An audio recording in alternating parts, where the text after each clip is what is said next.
Hey guys, tonight we're talking about the ultimate divine do not touch sign. Picture this.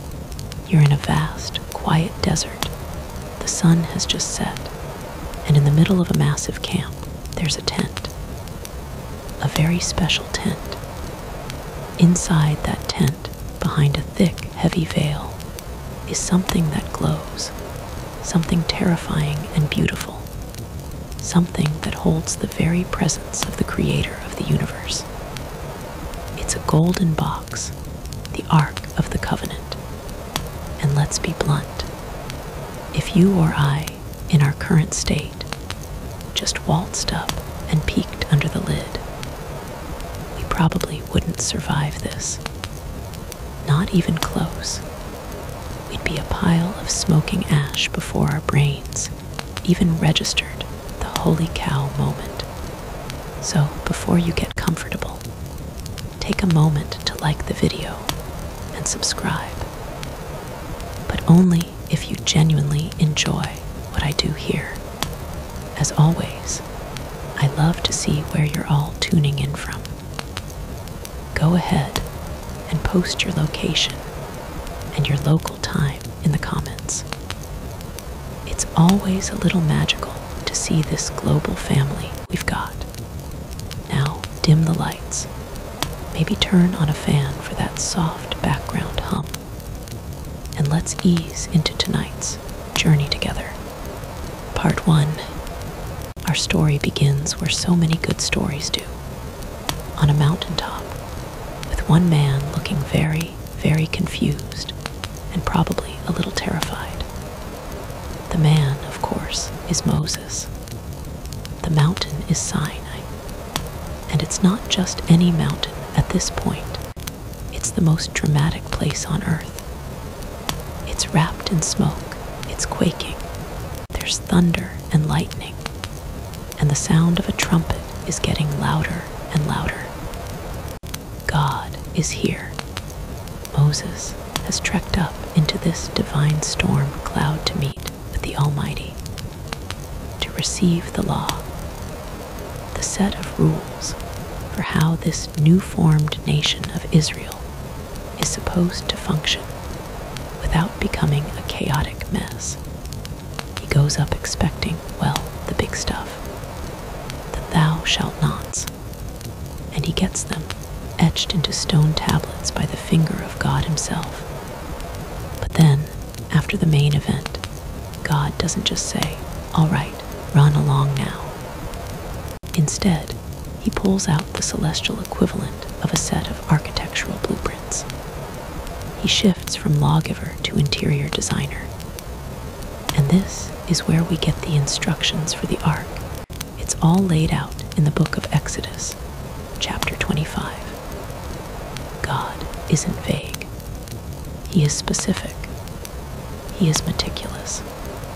It's less of a hey, build me a nice box, and more of a here is the precise, non-negotiable, 10-page, single-spaced IKEA manual for a piece of furniture that contains the infinite. The first thing God says is, "Let them make me a sanctuary, that I may dwell among them." And that one line just stops you in your tracks. This whole endeavor, this box, the tent, the whole setup, it's not because God needs a house. He's God. The universe is his living room. It's because he wants to dwell among them. He wants to be with these messy, complicated, nomadic people. He's a holy, infinite God, and they are, well, they're us. Flawed, finite, and prone to complaining about the catering. How do you bridge that gap? You create a contact point, a physical location where his glory can be focused, a place where heaven and earth can meet. You build a throne, and that's exactly what the ark is. God's portable throne room on earth. So let's get into the blueprints. What is this thing made of? God starts with the wood. They shall make an ark of acacia wood, he says. In the Hebrew, it's shittim wood, if you're in the middle of the Sinai Desert, you don't have a lot of options. You don't have mighty oaks or towering pines. What you have is acacia. It's a gnarled, thorny, tough as nails desert tree. It's not pretty in its natural state. It's twisted and dense, but it's what was available. And I've always loved that God starts with what's at hand. He doesn't ask them for materials they could never find. He looks at the humble, rugged resources of the desert and says, "This, we'll use this." But this acacia wood also has some deeply symbolic properties. It is incredibly durable. It's a hardwood that's highly resistant to rot and insects. This isn't flimsy particle board from a big box store. This is wood that is meant to last. It's a beautiful picture, really. God chooses this tough, incorruptible wood, this humble material, to be the core of his most holy object. It's almost like a little nod to the people he's chosen. A bit rough, a bit gnarled, but capable of being fashioned into something enduring and beautiful. But God doesn't just leave it as a plain wooden box. Oh no, the instructions get very shiny very fast. You shall overlay it with pure gold. Within and without you shall overlay it. This is key. The humble acacia wood is to be completely, entirely covered in pure gold. The part you see on the outside, gold. The part on the inside, the part that's hidden in the dark, holding the stone tablets, also gold. It's not just a quick paint job for show. The purity has to be complete through and through. The part no one else sees also has to be holy. And think about the symbolism here. You have the wood, representing the created, the earthly, the human in its best, most durable form. And you have the gold, representing the divine, the pure, the royal, the untarnishable glory of God. The wood gives the structure, but the gold gives the identity. When you looked at the ark, you wouldn't see the wood. You'd just see the gold. The human element is completely enveloped by the divine. It's a stunning visual metaphor, and it would have been dazzling. In the dark of the tent, lit only by the oil lamps, this thing would have shone. It would have captured every flicker of light and thrown it back. A constant, shimmering reminder of the glory it contained. God is also, as we mentioned, very specific about the size. This isn't a make it as big as you feel situation. The instructions are precise. 2.5 cubits its length, a cubit and a half its breadth, and a cubit and a half its height. Now, a cubit is an old, human scale measurement, roughly the distance from your elbow to the tip of your middle finger. Let's translate that into terms we can actually picture. An average cubit is about 18 inches, or 45 centimeters. So the ark would have been about 45 inches long. That's 3 feet, 9 inches, or about 1.14 meters. And it would be about 27 inches wide and 27 inches tall. That's 2 feet, 3 inches, or about 0.69 meters. What does that tell us? Well, first, it's not a massive cathedral. It's not a giant Egyptian sarcophagus. It's about the size of a large steamer trunk or a modern coffee table. It's portable, and it had to be. These people were on the move. This was, quite literally, God on the go. He wasn't staying back on the mountain. He wasn't waiting for them in a temple they hadn't built yet. He was packing up and moving with them, a golden box leading a column of dust across the desert. The proportions are also harmonious, a 5:3:3 ratio. It would have looked solid, balanced, and deliberate. God cares about the details. Now we get to the accessories. God's design includes some very important add-ons. First, you shall make a molding of gold around it, a little decorative border, a crown. God apparently appreciates good aesthetics. This isn't just a functional box, it's a royal one. This crown sets it apart, marking it as a piece of kingly furniture, which, of course, it is. Next, and this is probably the most important safety feature ever designed, God instructs them on how to move it.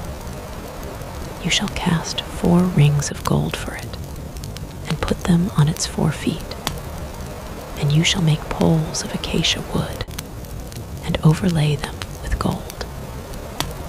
You shall put the poles into the rings on the sides of the ark, to carry the ark by them. This makes sense. It's heavy. It's gold. You need handles. But then comes the critical, non-negotiable, all caps rule. The poles shall remain in the rings of the ark. They shall not be taken from it. The handles are permanent. They are never, ever to be removed. Why? Because this is the do not touch sign in physical form. The ark is pure, concentrated, high voltage holiness. It's a spiritual nuclear reactor. You don't just grab it.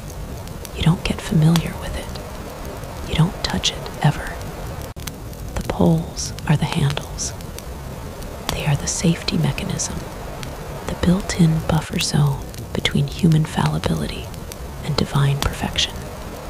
God is essentially giving them his travel mug and saying, "This mug is filled with 100 chapter, the poles are the handle."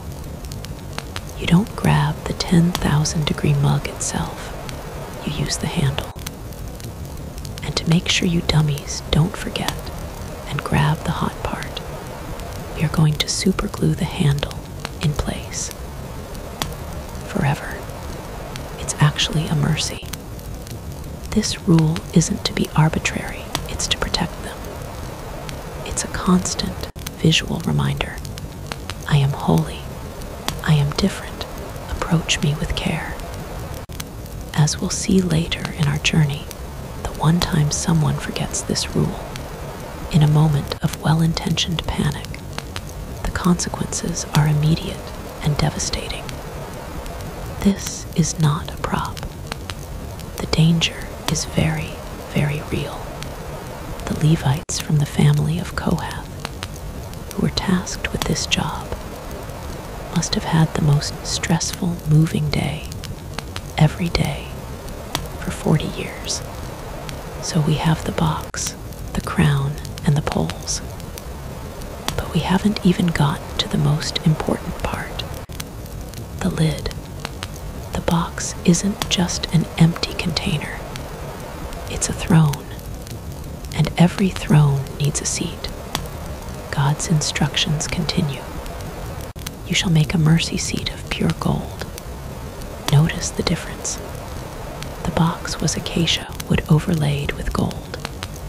The lid, the kaparet in Hebrew, is to be pure, solid, gold.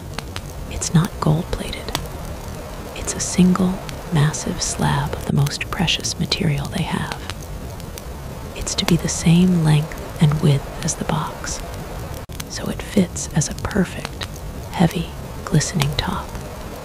The name itself, mercy seat, is beautiful.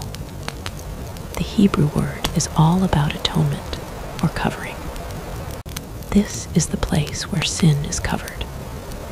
Once a year, on the Day of Atonement, the high priest would enter the Holy of Holies, the only human on the only day allowed to do so, and he would sprinkle the blood of a sacrifice on this very lid. This was the spot. This was the interface. This was where God's judgment, which the law inside the box demanded, was met and covered by his mercy, which the lid represented, and God makes its purpose explicit. There I will meet with you, he tells Moses, and from above the mercy seat I will speak with you. This is the direct line, the Holy of Holies hotspot. This isn't just a symbol of God, it's his designated meeting place. But the lid isn't just a flat piece of gold. God's design culminates in the most intricate, beautiful, and probably terrifying part of the whole thing. And you shall make 2 cherubim of gold, of hammered work you shall make them, on the 2 ends of the mercy seat. These 2 cherubim are to be made from the same piece of gold as the lid, not separate statues that are glued on.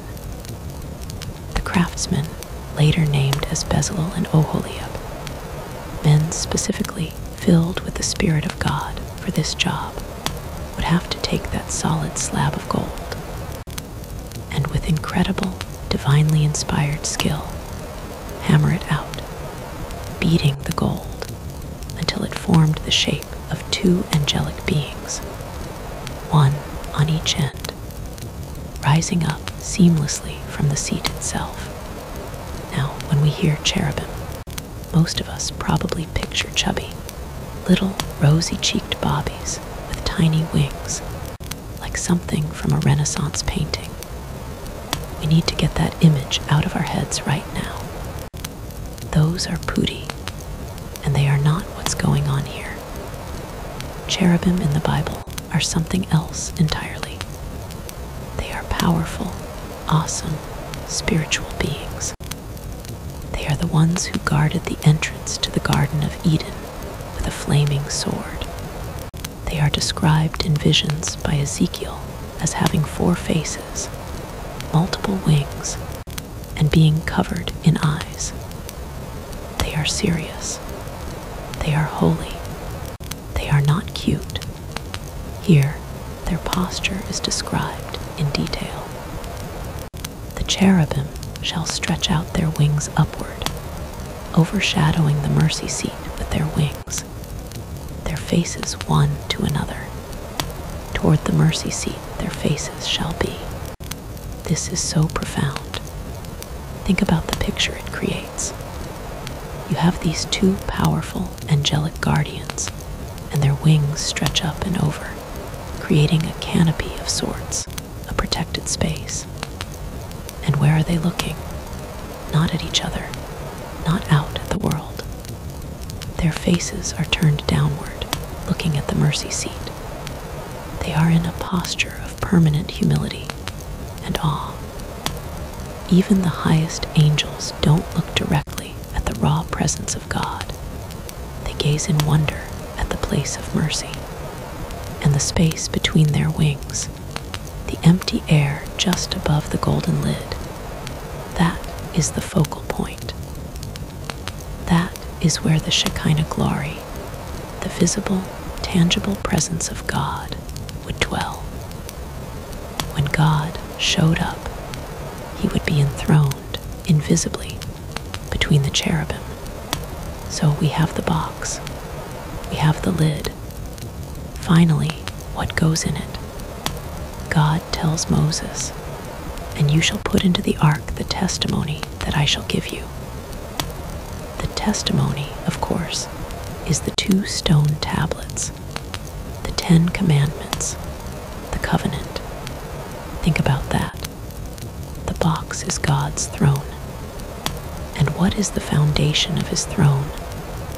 What does he choose to sit on? His law, his character, his covenant of "I will be your God, and you will be my people." The very definition of his relationship with them is placed inside the very heart of his presence.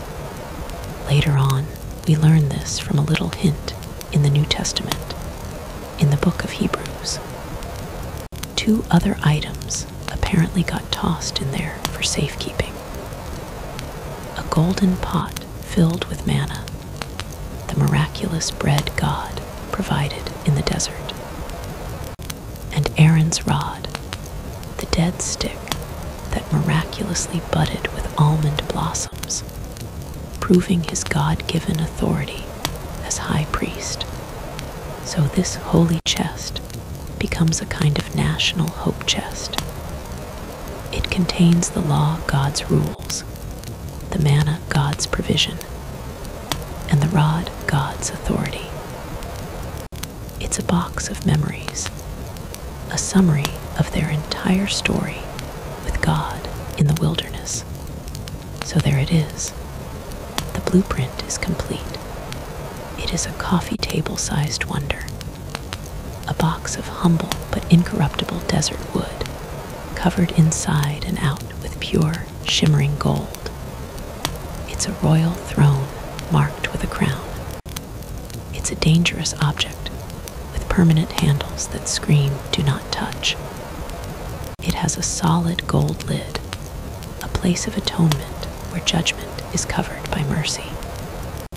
And it's guarded by 2 awesome golden angels who are perpetually bowed in awe. Inside, it holds the foundation of their whole society. This is not just a prop. It's not a magical good luck charm, though some people will mistakenly try to use it as one, with disastrous results. It is a portable Mount Sinai. It is the physical, localized, terrifying, beautiful, and intense presence of a holy God who has deliberately, miraculously, and somewhat dangerously chosen to pack up and move in with his people. The craftsmen, Bezalel and Oholiab, have finished their work. The ark is built. It's sitting there in the tabernacle, hidden behind the veil in the pitch dark of the Holy of Holies. It's waiting, and it's about to go on a very long and very eventful walk. Part 2. So the ark is built. The tabernacle, its portable tent palace, is all set up according to God's ludicrously specific instructions. All the curtains are hung, all the poles are in place.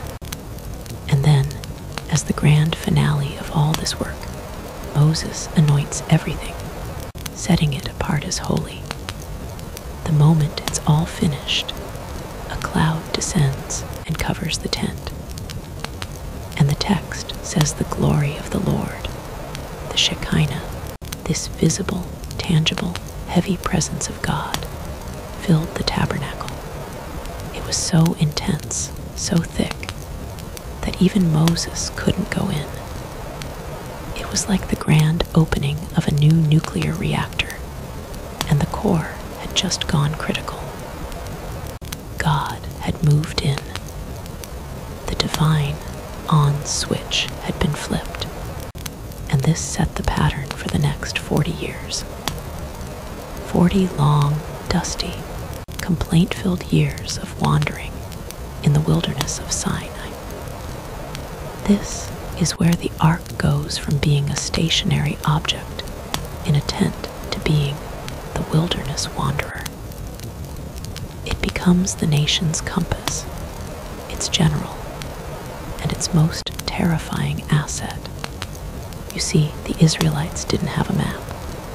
They didn't have a 5-year plan. They had a cloud. God's presence, which had settled on the tabernacle, wasn't just for show. It was their divine GPS. The rules were simple. When the cloud stayed put, you stayed put. You set up your tents, you baked your manna, you went about your day. It might stay put for a night. It might stay put for a week. The text says it sometimes stayed for 2 days, or a month, or a year. Imagine the uncertainty. Imagine trying to plan anything. Hey, can we, plant a small garden? Nope, cloud might move, don't bother. And then one morning, without any warning, the cloud would lift. It would rise up off the tabernacle and begin to move. And when the cloud moved, you moved. That was the signal.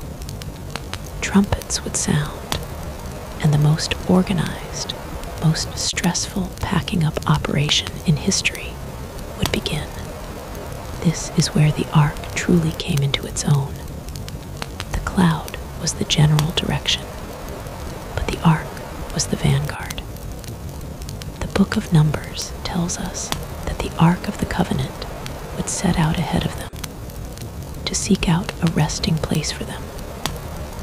It was like a divine scout, a pathfinder. This golden box, carried on the shoulders of 4 stressed-out Levites, was leading hundreds of thousands of people through a hostile desert.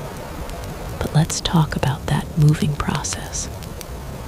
Because if part 1 taught us anything, it's that this box is not to be trifled with. You don't just grab it and go.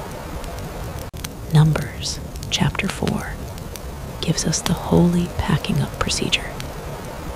It was a precise life and death choreography. When the signal was given to move, a regular person couldn't just run into the Holy of Holies and grab the ark. You'd be toast. Not even the regular priests could. Only Aaron, the high priest, and his sons could go in first. After the cloud had lifted, they would go past the veil, which itself was taken down, and they would use the veil itself to cover the Ark of the Covenant. They were the only ones allowed to see it, and even they had to immediately shield it from view. Then on top of the heavy veil, they would put a covering of goat skin or badger skin or durable leather. The translation is a bit hazy, but think tough, protective outer layer. And then, on top of that, they would spread a cloth of pure blue. So now the ark is a 3-layer wrapped package. First the veil, holiness, then the leather, protection, then the blue cloth, royalty, a sign to everyone that this was something from heaven. Only then, after it was completely wrapped and obscured, could the movers come in. This job was assigned to one specific family from the tribe of Levi, the sons of Kohath, the Kohathites. This was their permanent, non-transferable, high-stress gig. They would come in, not touch the wrapped ark, but slide the long, gold-covered acacia poles, which, remember, were always in their rings, onto their shoulders. And then they would lift it, and they would walk. Can you imagine being a Kohathite? Your entire job is to carry God. Literally, you're carrying a box that, if you even see it unveiled or touch it directly, you will die instantly. If you trip, you die. If you stumble and try to steady it with your hand, you die. We'll see that play out later, and it's heartbreaking. These guys must have walked with the most intense, prayerful focus of all time. Don't trip, don't trip, don't trip. Holy, holy, holy, don't trip. And they did this for 40 years, while the Kohathites carried the ark and the other most holy items, all carefully wrapped. The other Levite families, the Gershonites and Merarites, had their own jobs. They were the roadies. They were responsible for packing up the tent itself, the curtains, the frames, the poles, the pegs, the ropes.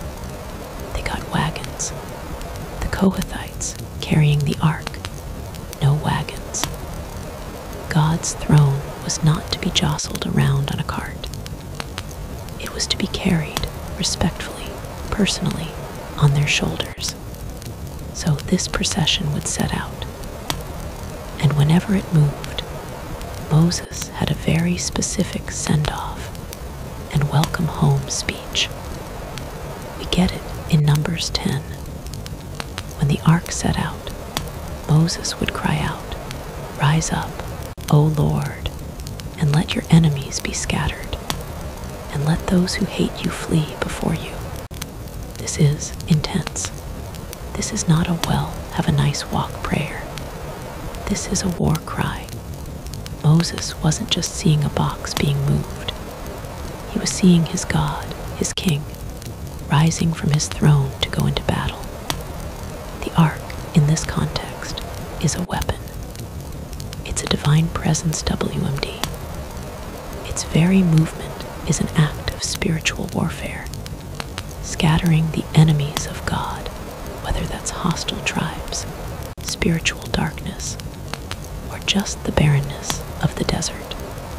And then, when the cloud finally settled and the ark was brought to its new resting place, Moses would say, "Return, O Lord, to the 10,000 thousands of Israel." It was a plea for God to settle back in, to bring his presence from war general mode back to community dwelling place mode. He was welcoming the king home to his people. For 40 years, this was the rhythm of their lives. Cloud moves, priests pack, Kohathites carry. Moses prays, people follow. Cloud stops, people camp. Moses prays, priests unpack. Day in, day out. And all this time, the ark is teaching them. It's teaching them that God is holy, don't touch. It's teaching them that God is present. He's right there in the middle of the camp. And it's teaching them that God is in charge. He decides when we move, not us. And the danger of this holiness was not just theoretical. This is the same wilderness, the same time period, when a man named Korah decides he wants to be a priest. He and 250 other leaders get together, grab their own little incense-burning censers, and march up to the tabernacle, basically saying, "Hey Moses, why do you and Aaron get to be in charge? We're holy too. We can also get close to God." God's response is terrifying. He tells Moses and Aaron to get back. The ground opens up under Korah and his family, and they are swallowed whole, alive. Then fire comes out from the Lord and completely incinerates the 250 men with the incense censers. This is the God who lives in the ark. This is the holiness they are carrying. It's not a tame, friendly, ask me anything God. It is a holy, consuming fire. The rules, the priests, the veils, the procedures for the ark, they weren't to keep people out arbitrarily. They were to keep people alive. They were the safety protocols for handling the divine. This whole period is also when the story of Balaam and his talking donkey happens. King Balak of Moab sees this massive nation of Israelites camped on his border, and he's terrified. He knows they're powerful. He knows their God is with them. He's heard the stories. So he hires a non-Israelite prophet, Balaam, to come and curse them. "I'll pay you a fortune. Just come and put a hex on these people." Balaam, after a famous and very comical argument with his donkey, finally gets to the viewpoint overlooking the Israelite camp. He sees it all spread out below him, hundreds of thousands of tents, and right in the center, the tabernacle, the pillar of cloud and fire. The dwelling place of the ark. Balak is rubbing his hands together. "Okay, curse him." And Balaam opens his mouth, and a blessing comes out. "How lovely are your tents, O Jacob, your dwellings, O Israel. He tries again from a different angle. Another blessing. He tries a third time. A third blessing, even more powerful. I see him, but not now. I behold him, but not near. A star will come out of Jacob. A scepter will rise out of Israel. Balaam just cannot curse what God has blessed. And the physical, visible symbol of that blessing, the thing that makes them uncursable, is the presence of God dwelling in their midst, symbolized and localized in the ark. The ark is their divine shield. The God of the ark is their protector, and he's not just protecting them from armies. He's protecting them from curses, from spiritual attacks. So the ark wanders. It leads them, it protects them, it teaches them. But the generation that left Egypt, the ones who saw the Red Sea part, they are, to put it kindly, a bunch of complainers. They complain about the food, the water, the leadership. They rebel. They build a golden calf. And God, in his judgment, says that that generation will not enter the promised land. They will walk in circles until they all die off in the desert. It's a harsh, sad end, but it happens. And 40 years later, a new generation is on the scene. These are the kids who grew up with the ark. They don't remember Egypt. Their entire lives have been this rhythm: cloud, ark, manna, repeat. This is all they've ever known.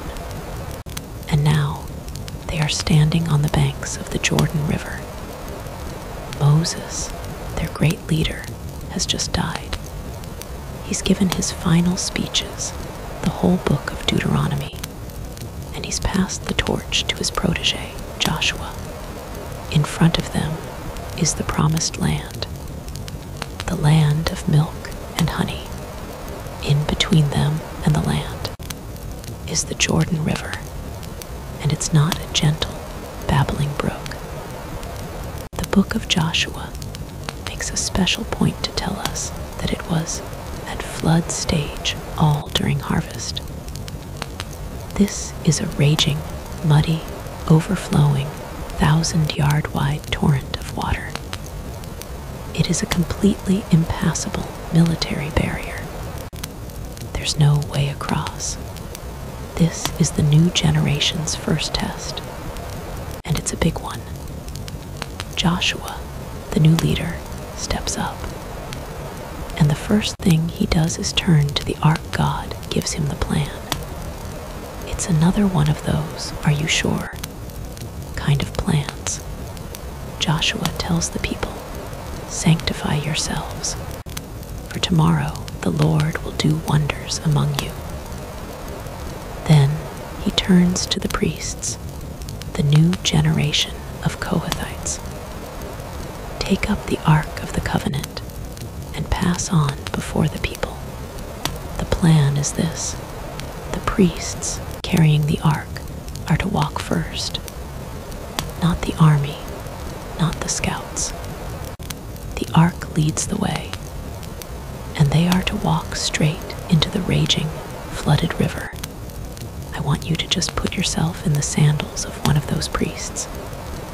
Your family has been carrying this box for 40 years, and the number one rule is be careful. Now, your new boss, Joshua, tells you to take the holiest, most valuable, most dangerous object on the planet and carry it into a flood. This is the ultimate trust fall. They are literally being asked to put God first into the chaos. So the whole nation is watching. The priests lift the ark to their shoulders. They walk. They leave the dry bank. They start walking across the muddy, sucking floodplain. They're getting closer to the actual roaring water. You can hear it. You can feel the spray. And then Joshua 3:15, one of the most dramatic verses in the Bible. As soon as the bearers of the ark had come into the Jordan, and the soles of the priests' feet were dipped in the edge of the water, the instant their feet get wet, it happens. The water coming from upstream stops. It doesn't just slow down, it stops. The text says it stood up in a heap miles back at a town called Adam, and the water that was downstream just kept flowing away toward the Dead Sea, and in a matter of minutes, a vast, dry riverbed is exposed.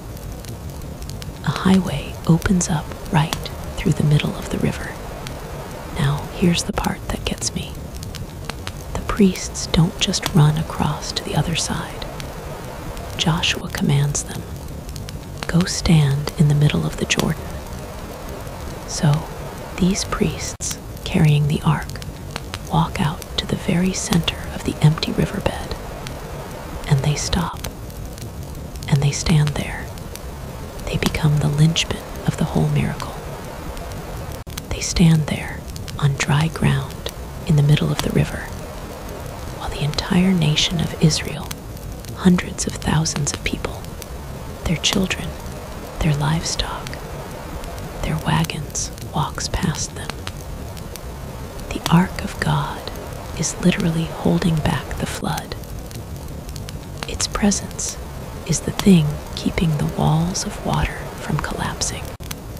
This would have taken hours. Hours of standing in the middle of a riverbed with a wall of water piled up miles away, holding the heaviest, holiest object in the world on your shoulders. The faith and the arm strength required. It's just staggering. While they're standing there, Joshua organizes a memorial. He has 12 men, one from each tribe, go back into the riverbed, right where the priests are standing, and each man is to heave a big stone from the river onto his shoulder. They carry these 12 stones to the far bank, where they will make their first camp, and they build a pile. Joshua says this is so that this may be a sign among you. When your children ask in time to come, "What do those stones mean?" then you shall tell them that the waters of the Jordan were cut off before the ark of the covenant of the Lord. It's all about the ark. The ark did this. The presence of God did this, and you are never to forget it. Finally, everyone is across. The last family, the last sheep, is safely on the other side. Only then does Joshua give the command to the priests. Come up out of the Jordan. They've been standing there for hours. Their arms must be screaming. They walk up the muddy bank. They get to the top. And the text says, as soon as the priest's feet touched the dry ground on the other side, whoosh, the water comes crashing back down. The Jordan returns to its place, flooding its banks as it had done before. The timing is impeccable. The message is undeniable. This was not a natural event. This was not a lucky break. This was God clearing a path for his people. Led by his ark, the new generation has just seen, with their own eyes, a miracle on the same scale as their parents' Red Sea moment. And the ark was at the very center of it. Okay, so they're in the land. They are in, camped at a place they call Gilgal, where they set up those 12 stones. But they're not home yet. Right in front of them is their first obstacle, the city of Jericho. And Jericho is a problem. It's one of the oldest cities in the world. It's famous for its walls. Not just one wall, but two massive concentric walls. It's a fortress. It's high, it's thick, it's considered completely impenetrable. The gates are shut tight. No one went out, and no one came in. The people of Jericho have heard what happened at the Jordan, and they are terrified, but they are locked in tight. So how does this brand new army take this super fortress? They don't have siege engines. They don't have catapults. They don't have experience in siege warfare. What they have is the ark. God gives Joshua the battle plan. And it is, without a doubt, the single strangest, most bizarre military strategy in all of history. Here's the plan from God to Joshua. You shall march around the city, all the men of war, going around the city once. Thus you shall do for 6 days. Okay, a little weird, but maybe it's a show of force. God continues. 7 priests shall bear 7 trumpets of ram's horns before the ark. The ark is involved. Of course it is. On the 7th day, you shall march around the city 7 times, and the priests shall blow the trumpets. Wait 7 times, and when they make a long blast with the ram's horn, as soon as you hear the sound of the trumpet, then all the people shall shout with a great shout, and the wall of the city will fall down flat. Right, that's the plan. Walk in circles, blow some horns, shout, and the walls fall down. This is the ultimate trust me, I'm God moment. Joshua, to his credit, doesn't even question it.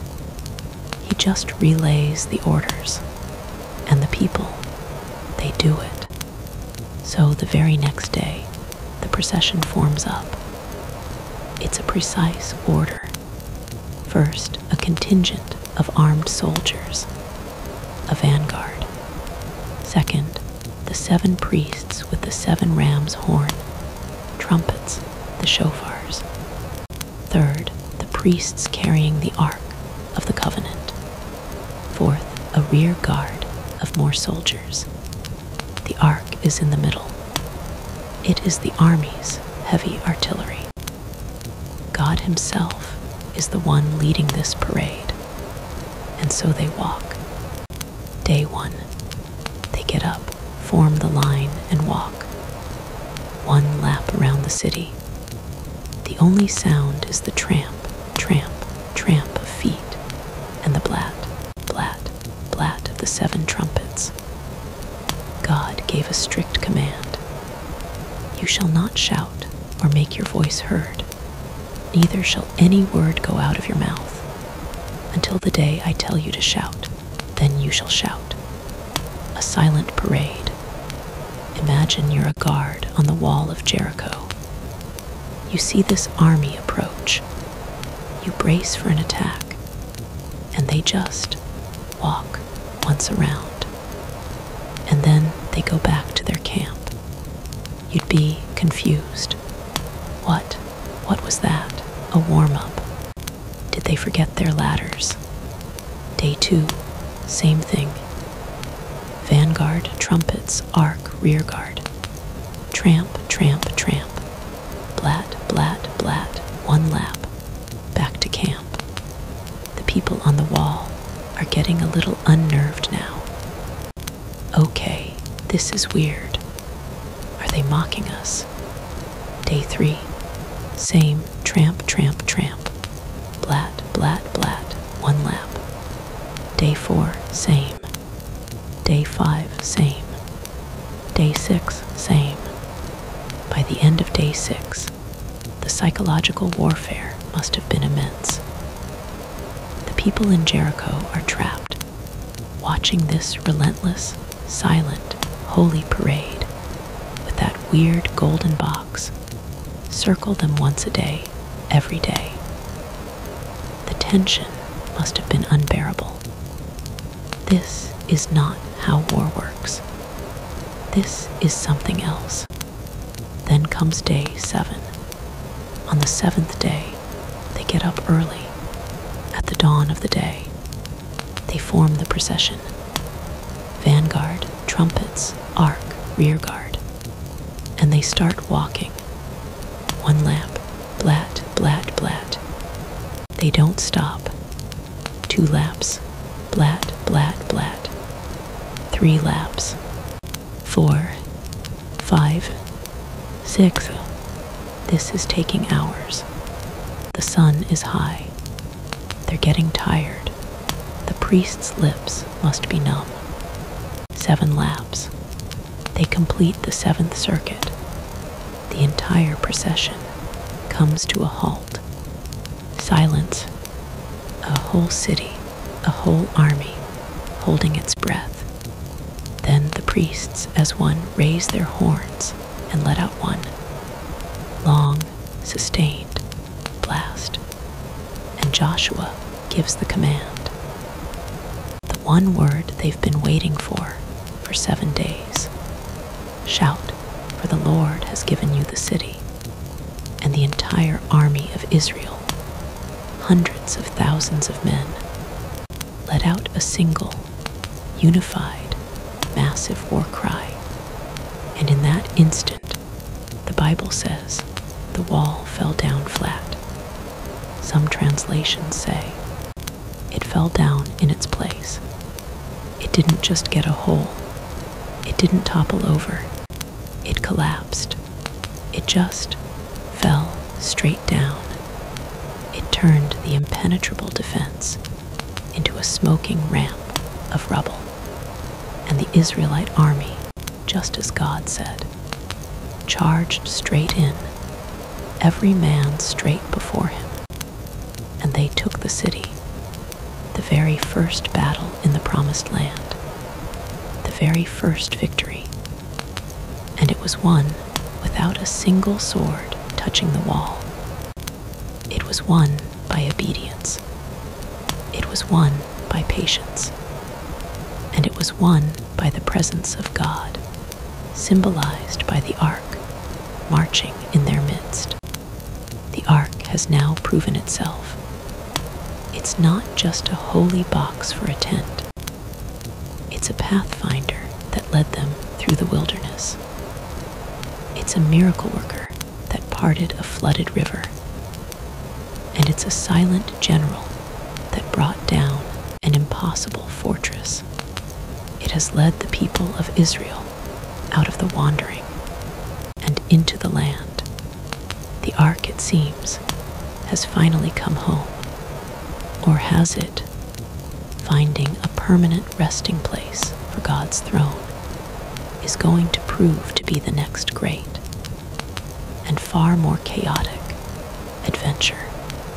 Part 3. So the Ark of the Covenant, this divine pathfinder and wall smasher, has led the Israelites into the Promised Land. The major battles are done. The land has been mostly divided up. And you'd think this would be the happily ever after part of the story. You'd think the ark would get the beautiful, permanent home it deserves, and everyone would live in peace. Yeah, that's not what happens. What happens is the period of the judges. And if the wilderness wandering was a long, dusty road trip, the time of the judges is a chaotic, messy, everyone for themselves street brawl. It's a cycle of Israel forgets God. Israel starts worshiping weird local gods. God lets a new enemy, the Midianites, the Moabites, etc., come and beat them up. The Israelites cry, "Oh God, we're sorry." God raises up a judge, like Gideon or Samson, to save them. And then as soon as the judge dies, they go right back to their bad habits. habits. Rinse and repeat. During all this chaos, the ark isn't wandering anymore. The tabernacle, its big portable tent, has been set up in a town called Shiloh. And there it sits, for decades. It's the central shrine, the holy place. But as the generations go by, the awe seems to be fading. The reverence is leaking out. The people are starting to take the ark, and the God of the ark, a little for granted.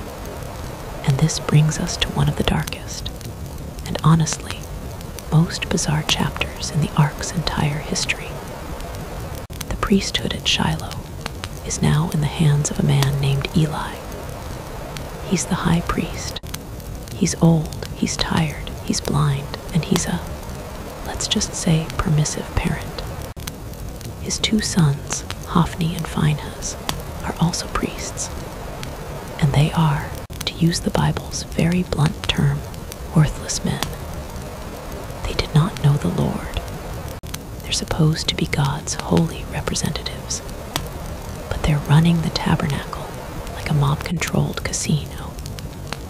They steal the best cuts of meat from the sacrifices before they're even burned for God. They literally send their servants with big forks to stab at the pot. And worse, they're sleeping with the women who serve at the entrance to the tent. It's corrupt, it's sacrilegious, and it's all happening right there, at the home of the Ark of the Covenant. Meanwhile, a new enemy has risen, the Philistines. The Philistines are not a small, disorganized tribe. They're a major regional power. They're an Iron Age people, and the Israelites are still messing around with bronze. The Philistines have better weapons, better organization, and they live on the coast, and they want to expand. They are the new big bad.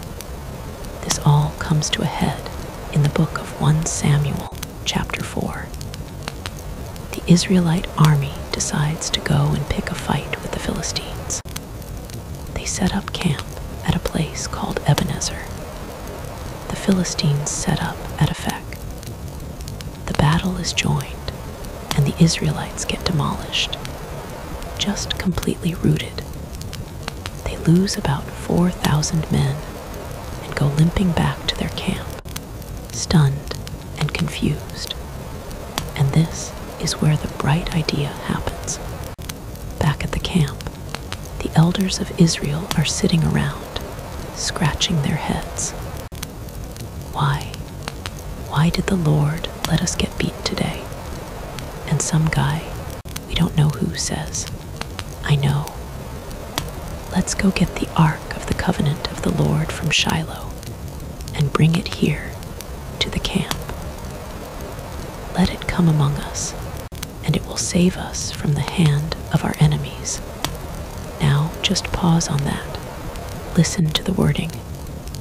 Let it save us. They're not saying, let's pray to the Lord and ask Him for help. They're not repenting for their sins or the sins of their priests. They're not asking God for a strategy. They're treating the ark like a thing. A magical good luck charm. A secret weapon. A divine battery they can just unplug from Shiloh and plug into their battle line. They've completely forgotten that the ark is God's throne. It's the do not touch box. It's the place of His presence. And He decides what happens. You don't use the ark, you follow it. You obey the God of the ark. This is the worst idea. But everyone agrees. Brilliant, go get the box. So they send messengers to Shiloh. And who do they send to carry the holy ark of the covenant into battle? Oh, you guessed it. The two worthless men, Hophni and Phinehas. This entire enterprise is just cursed from the start. The holy throne of God, which is meant to be the center of worship, is being treated like a mascot by a faithless people, and it's being carried by corrupt, unholy priests. This cannot possibly end well. So Hophni and Phinehas, we don't know if they did the whole wrap it in the veil procedure, or if they just grabbed it. They bring the ark into the Israelite camp, and when the soldiers see it, they go nuts. The ark is here. We've got the God box. The Bible says, all Israel gave a mighty shout, so that the earth resounded. They're cheering. They're screaming. They think they're invincible. The Philistines are toast now. They've got their lucky charm. Now picture the Philistine camp. They're probably celebrating their victory. And suddenly, they hear this roar from the Israelite camp. This earth-shaking, terrifying shout. They're frozen. What was that? Their scouts run back, wide-eyed. Bad news, guys. An ark has come into their camp. They've brought their gods. They use the plural, Elohim, and the Philistines panic. Woe to us, they cry. This is bad. This is really bad. We've never seen anything like this. These are the gods who struck the Egyptians with all kinds of plagues in the wilderness. It's almost funny. The Philistines, the pagans, seem to have a better memory of God's power and a healthier fear of him than the Israelites do. The Israelites see a lucky charm. The Philistines see the God who toppled Egypt. Their terror lasts for about a minute. Then one of their commanders gives a grim speech. Be strong and fight like men, O Philistines, or you will become slaves to the Hebrews, just as they have been to you. Fight like men. They are so terrified of the ark that they decide their only option is to fight with the desperate, cornered animal strength of men who have nothing to lose. So the next day, the battle is joined. Israel, with their magic box at the front, gets annihilated. It's not just a loss. It's a catastrophe, a bloodbath. The Philistines don't just win, they massacre the Israelite army. 30,000 foot soldiers are killed. The army is scattered. Hophni and Phinehas, the two corrupt priests, are both killed. And the Ark of God was captured. Just captured, taken, snatched by the enemy. The symbol of God's presence, the throne of the king, the box that parted the Jordan and flattened Jericho, is now a piece of war booty being carried away by uncircumcised Philistines. The shouting in the Israelite camp is over. There is only stunned, horrified silence. The news has to travel back to Shiloh. A man from the tribe of Benjamin, his clothes torn, dust on his head, runs from the battle. He runs all the way to Shiloh, a full day's journey. Back in the town, old Eli, the high priest, is waiting. He's 98 years old, and he's blind. He's had a chair brought out for him by the side of the road, and he's just sitting there. And the Bible gives us this heartbreaking detail. His heart was trembling for the ark of God. He's not trembling for his sons. He's not trembling for the army. He knows knows. He knows what's at stake. He knows how badly they've all messed up. He's terrified for the ark. The runner bursts into the town, shouting the news. The whole city starts to cry out, wailing and screaming. Eli, blind, just hears the noise. What is this uproar? The runner is brought to him, panting. I am the one who has come from the battle. I fled today from the battle. Eli just asks, how did it go, my son?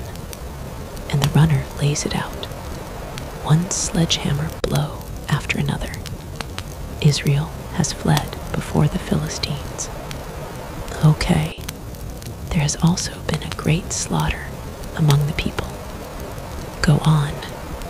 Your 2 sons, Hophni and Phinehas, are also dead. Eli is still sitting there. He's absorbing it. He's a father, but he's also a priest, and he knew his sons were disasters. And then the final, fatal blow. And the Ark of God has been captured.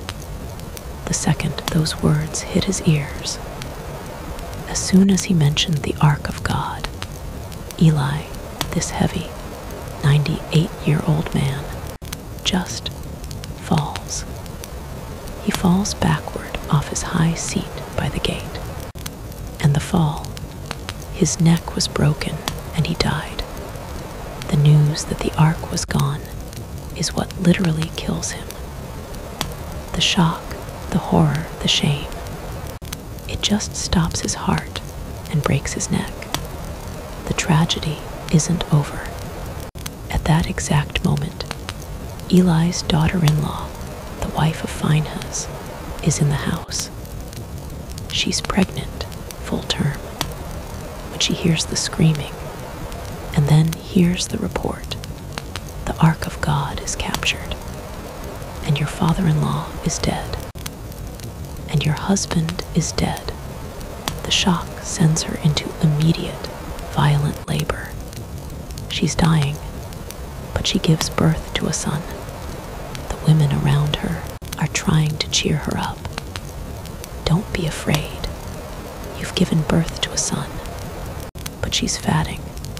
She doesn't even respond. And with her last, dying breath, she names the baby. She calls him Ichabod, and she whispers, "The glory has departed from Israel, for the Ark of God has been captured." This is the lowest point. The glory, the Shekinah presence of God, has departed. The army is gone. The priesthood is shattered. The central shrine is empty, and God's throne is in the hands of the enemy. So what about the Philistines? They are ecstatic. They just won the Super Bowl. They've not only crushed their rivals, they've captured their God. This is the ultimate "my God is better than your God" trophy. So they take the ark, and where do they take it? They march it in a victory parade to Ashdod, one of their 5 capital cities. And they take it to their biggest temple, the temple of their chief god, Dagon. Dagon was a major deity, probably a god of grain or fish. The name is related to the Hebrew word for grain and fish, so he was probably a merman god of fertility and the sea. His temple was his house, and the Philistines, in their ultimate act of victorious spite, take the Ark of the Covenant, the throne of Yahweh, and they put it in the temple of Dagon, and they set it right next to the big statue of Dagon. The message is clear. Look, Dagon, we brought you a present. We brought you a little footstool. This Yahweh God now serves you. They're celebrating. They have a big party. They lock up the temple for the night and go home drunk and happy. We're the best. Dagon is the greatest. The next morning, the priests of Ashdod come in to open up the temple, probably to clean up the party mess. They walk in and they stop. The massive statue of Dagon is face down on the floor.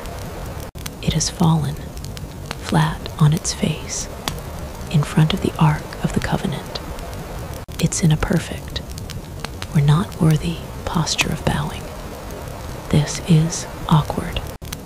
You can just imagine the priests. Did you bump it? No, did you? Must have been an earthquake. A small Dagon statue specific earthquake. Yeah. Right, okay, well, let's just put him back up before anyone sees. So they grunt and they heave, and they get their big, heavy god statue back up on his pedestal.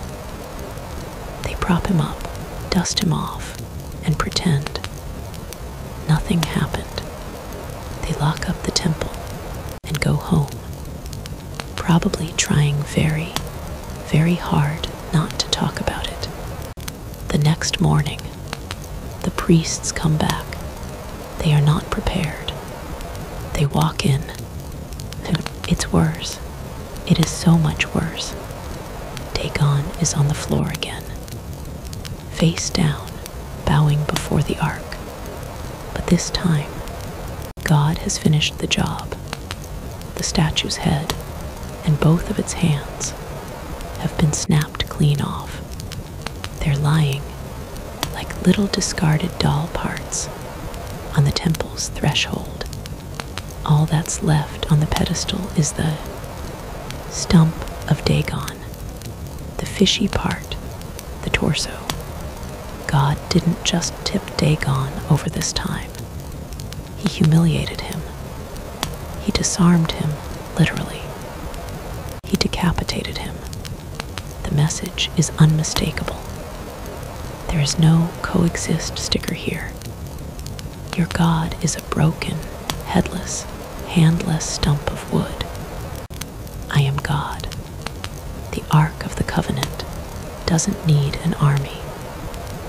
It is perfectly capable of fighting its own battles. Thank you very much. The Bible adds a little side note that from that day on, the priests of Dagon and anyone who entered the temple would never step on the threshold where Dagon's bits had been. They would jump over it. They had turned their humiliation into a superstitious ritual. Okay, so the men of Ashdod are now officially terrified. Their god is in pieces. And then the plague starts. The text says, "The hand of the Lord was heavy against the people of Ashdod. He ravaged them and afflicted them with tumors." The King James Version calls them emerods. Let's not be delicate. This is either bubonic plague, agonizingly swollen lymph nodes, buboes, or the most severe, supernatural case of hemorrhoids in human history. It was painful, it was humiliating, and it was everywhere. And just to add to the fun, some ancient manuscripts, like the Greek Septuagint, fill in this detail. God also sent a plague of mice, or rats. The rodents swarmed the city. So picture Ashdod. Their god is a pile of rubble. They are all suffering from agonizing, unspeakable swellings, and the entire city is being overrun by rats. This is not a good week. The lords of Ashdod call an emergency meeting. Okay, this was a bad idea. That ark, the God of Israel, His hand is heavy on us and on Dagon our God. We have to get this thing out of here. They're in a panic. But where do you send a divine WMD? I know, send it to Gath. Gath is another one of the 5 big Philistine cities. So they load the ark onto a cart. You can imagine the guys who had to move it, probably wearing the ancient equivalent of hazmat suits. And they ship it off to Gath. The ark arrives in Gath. Hey guys, the men of Ashdod sent you a present. And what happens in Gath? Surprise! The hand of the Lord was against the city. A very great panic. He afflicted the men of the city, both small and great, and tumors broke out on them. The plague just moves with the ark. It's a holiness hotspot that is toxic to them. And it's an equal opportunity plague. It gets the small and great, the rich and the poor, the guy in the palace and the guy in the gutter. Everyone in Gath is now in agonizing pain. The men of Gath are not happy. Get it out, get it out. We don't want it. So where does it go next? They decide to send it to Ekron, another one of the 5 cities. And this is my favorite part. As the ark is even approaching the city limits of Ekron, the people of Ekron see the procession coming. They see the cart. They know exactly what's on it. And they just lose their minds. They don't wait for it to get inside.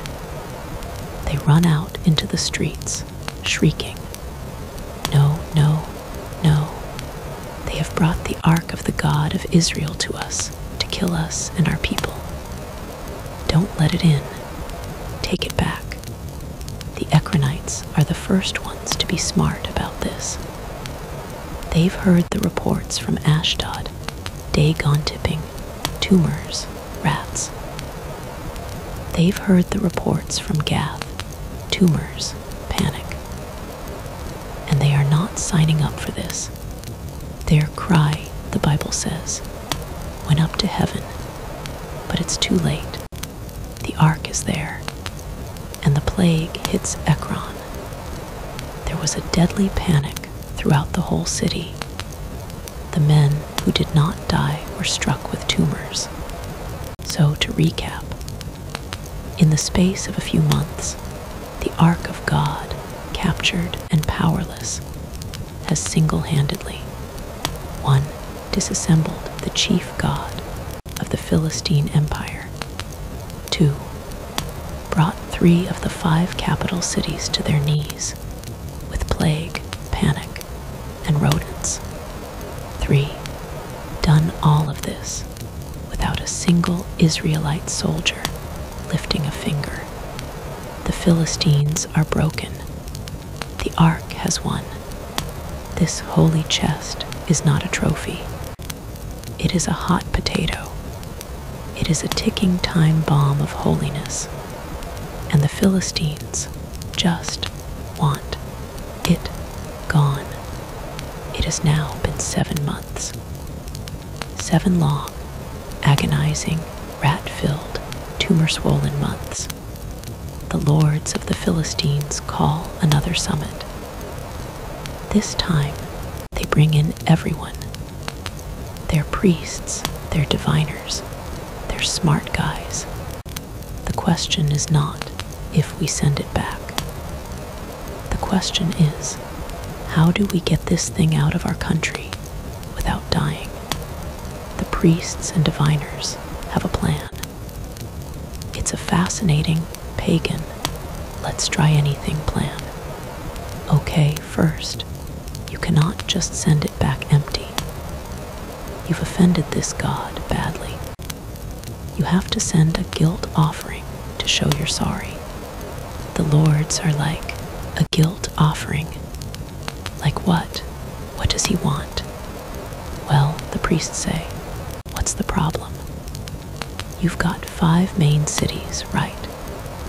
And you're suffering from 2 main plagues, right? But yeah, so it's obvious. You need to make 5 golden tumors and 5 golden mice. This is just, you can't make this up.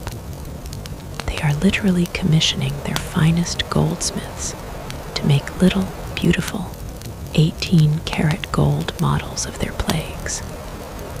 A little golden rat. A little golden, well, swelling.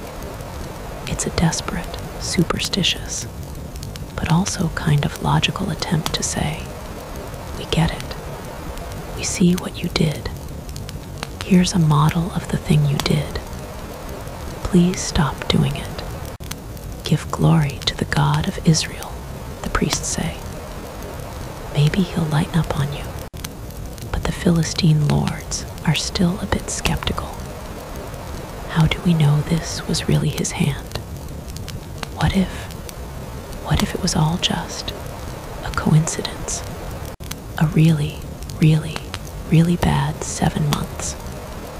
What if it was just chance? The priests have a test for that too. A brilliant, undeniable, scientific test. Here's what you do. First, get a new cart. Brand new. Never been used. Holy things like new stuff. Second, get 2 milk cows. They have to be cows that have just given birth, so they have new calves at home. Third, hitch these 2 nursing mother cows to the new cart. And fourth, this is the crucial part. Take their calves away from them and lock the bobbies up back in the barn. Now, everyone in the ancient world knew what this meant. A mother cow, a nursing mother, has one instinct, and one instinct only: be with her baby. If you let that cow go, she will turn 180 degrees and run, mooing her head off, straight back to her bawling calf. She will not, under any circumstances, calmly walk away from her baby. It goes against every law of nature. The priests lay out the test. Put the Ark of God on the new cart. Put the box with the golden tumors and mice next to it. Take the cart to the crossroads. Point it down the road that leads back to Israel, toward the town of Beit Shemesh, and then let go. If, against all nature, these 2 cows, ignoring their crying bobbies, turn and walk straight up the road to Beit Shemesh and stay on that road, then we will know. We will know for certain that it was his hand that did this to us. But if they just mill around or turn back to their calves, which they absolutely should do, then it was all just an unfortunate chance. And we've done all this for nothing. This is the ultimate test. Nature versus God. The Philistine lords do it. Exactly. They get the new cart. They get the 2 mother cows. They lock up the calves. The bobbies are crying. The mothers are distressed. They hitch the cows to the cart. They place the ark on it. They place the box of golden plagues on it. They bring it to the crossroads. And they let go. The whole Philistine leadership is just watching, holding their breath. And the cows, they took the straight way on the road to Beit Shemesh. They turn away from their bobbies and start walking. Step by step, they pull the cart straight up the highway. And the Bible adds this perfect, haunting detail. They went along the highway, lowing as they went, and did not turn aside to the right or to the left. You can hear this scene.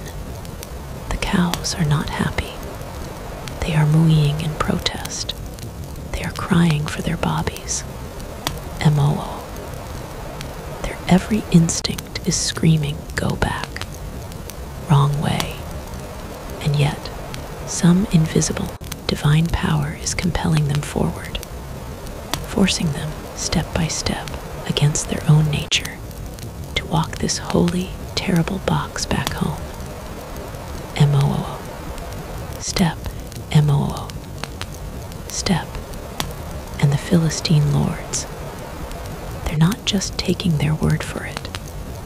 They follow them, walking at a distance for miles, all the way to the border of Beit Shemesh, just watching this miracle, their jaws on the floor, absolutely convinced. The cart, pulled by these two heartbroken, heroic cows, finally crosses the border into Israel.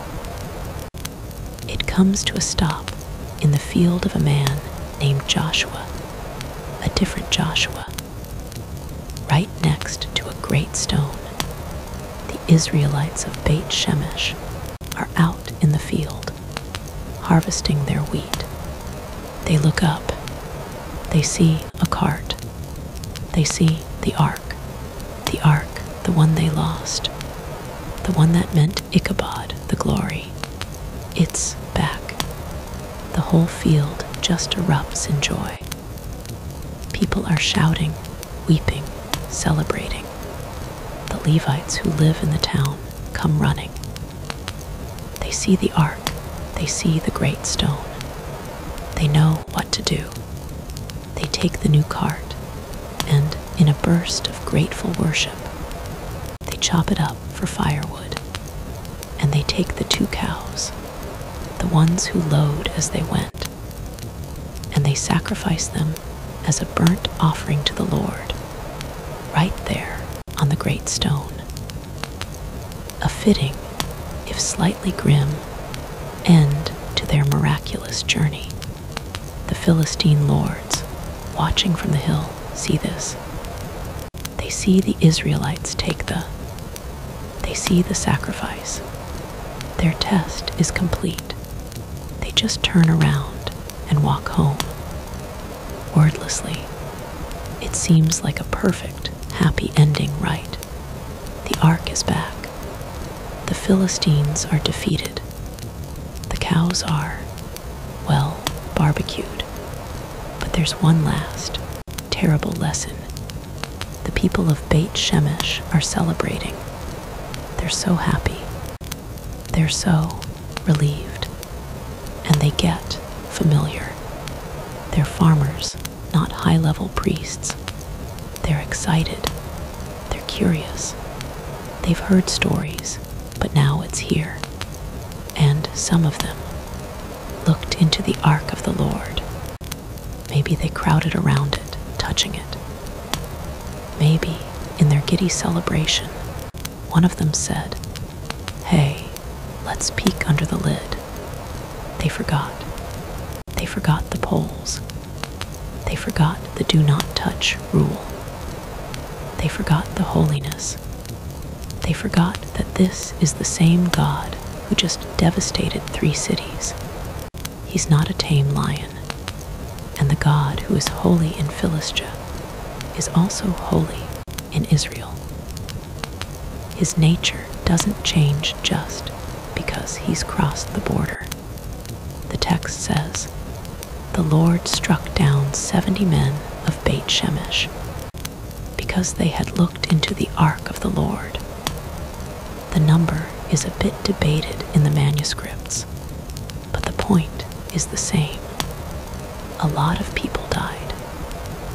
Instantly, the party stops. The joyful shouting turns to wailing, to terror. The people of Beit Shemesh are horrified. They are suddenly, terribly sobered, and they say the exact same thing the Ekronites said. Who is able to stand before the Lord, this holy God? whom shall he go up away from us? They've got the same problem as the Philistines. The ark is back, and it's terrifying. It's too holy. It's too much. We can't handle this. Get it out of here. The ark has returned, but it hasn't brought peace. It's brought panic, first to its enemies, and now to its friends who disrespected it. It's a hot potato nobody wants to hold. The men of Beit Shemesh, in a panic, send a message to the people of a nearby, quiet, hilltop town called Kiriath-Jearim. The Philistines, they sent back the ark. It's here, in our field, with the, you know. Can you come and get it? Please, come on down and take it away. This time the glory hasn't just departed. It's been returned, and nobody is brave enough or holy enough to go near it. Part 4. The Ark of the Covenant, God's divine do not touch sign, is now an object of pure terror. The Philistines were ravaged by it. The men of Beit Shemesh were struck down by it. And now, this town of farmers, weeping over their dead, just wants it gone. They send a desperate message to the next town over, a little hilltop place called Kiriath-Jearim, which literally means city of forests. The message is basically, hey, so, the Philistines sent the ark back. It's here, in a field. Please, for the love of God, come and get it. Take it away from us. The men of Kiriath-Jearim, they come, and they're brave, or maybe just dutiful. They came and took up the ark of the Lord and brought it to the house of Abinadab on the hill. This Abinadab isn't a famous priest, he's just a guy who lives on a hill. And they consecrated his son, Eleazar, to have charge of the ark of the Lord. They give this brand new, holy hand grenade watching job to this guy's son. And then nothing.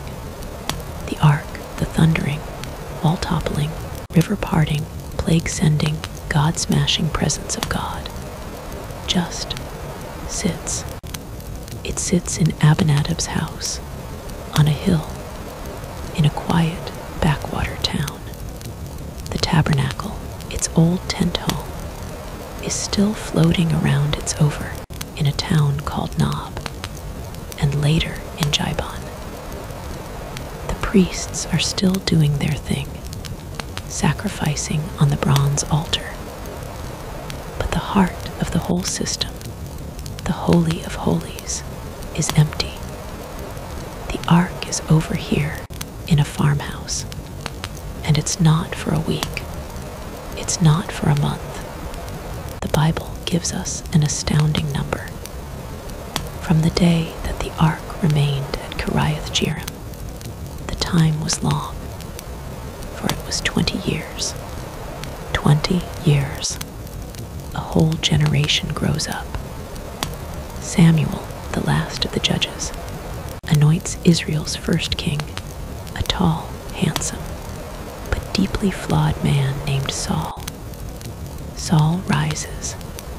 Saul fights. Saul disobeys. Saul unravels. And during this entire dramatic, chaotic reign, King Saul never once asks for the ark. He never goes to see it. He never tries to bring it to his capital. He completely, totally ignores it. It's like the nation has put God's throne in a dusty, spiritual attic and just forgotten about it. The fear has turned into avoidance, and the avoidance has turned into neglect. This is the state of affairs when a new player walks onto the stage. A shepherd boy from Bethlehem, a giant slayer, a poet, a musician, a warrior, a man who runs for his life from Saul, a man who makes mistakes, big, messy, terrible mistakes.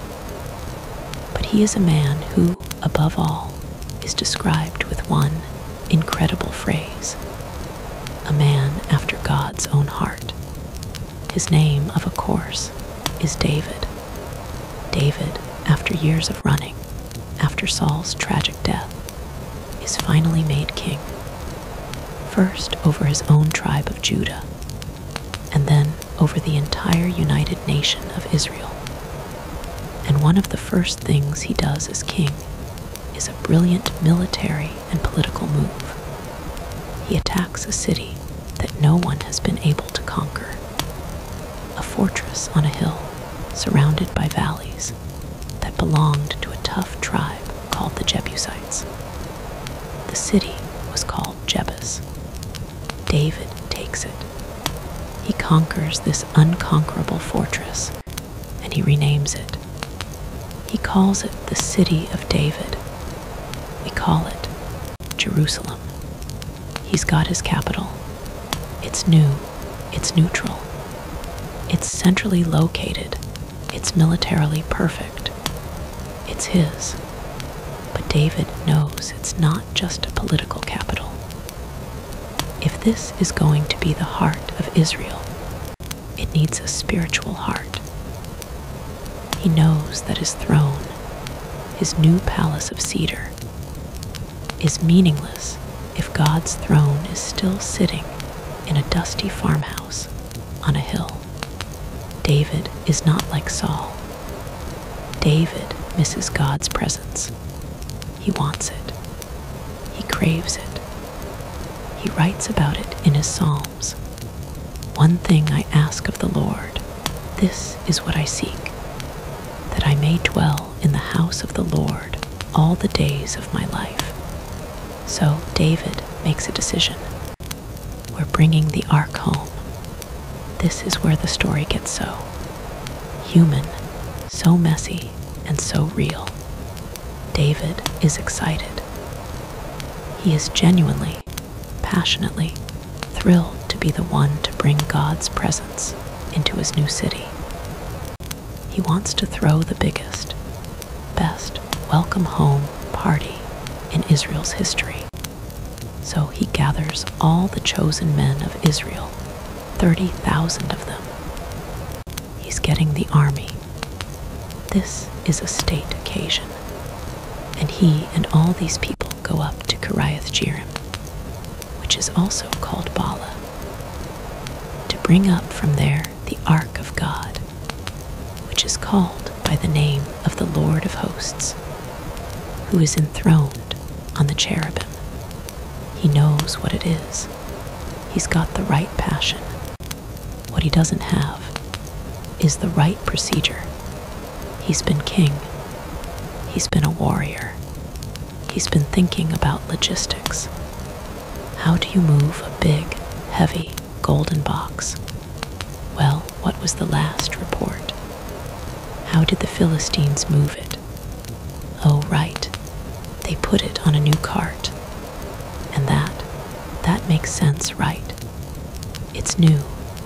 It's respectful. It's way more efficient than having 4 guys schlep it on their shoulders. It's a royal way to move it. A kingly procession.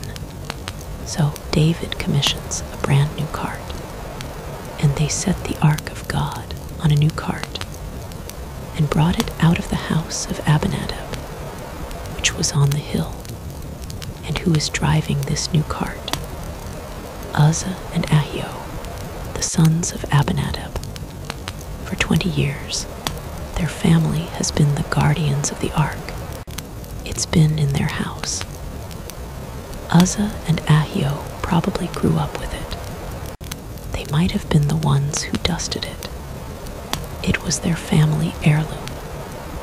The awe, the terror of this thing has probably faded. It's just the box. The procession begins, and it is a party. This isn't the silent, fearful parade at Jericho. This is a full-blown rock and roll national celebration. David and all the house of Israel were celebrating before the Lord with all their might. What kind of celebrating? With songs and lyres and harps and tambourines and castanets and cymbals. This is loud. This is joyful. David is in the middle of it, just ecstatic. The whole nation is here. The king is here. The ark is here. They're all singing. They're all dancing. This is the greatest day of David's life. This is the moment his kingdom is truly beginning. The procession is moving. The new cart is rolling along the dusty, uneven Israeli road.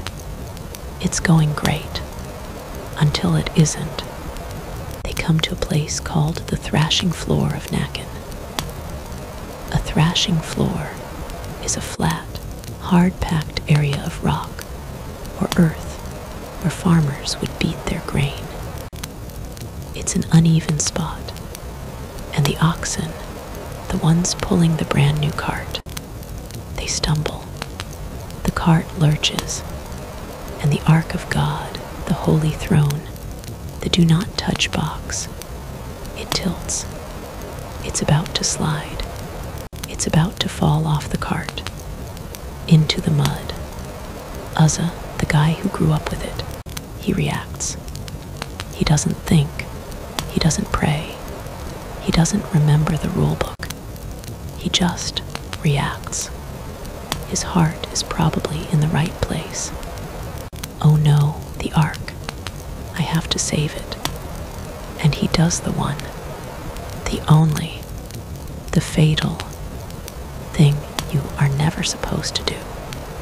He reaches out his hand, and Uzzah put out his hand to the ark of God and took hold of it, for the oxen stumbled.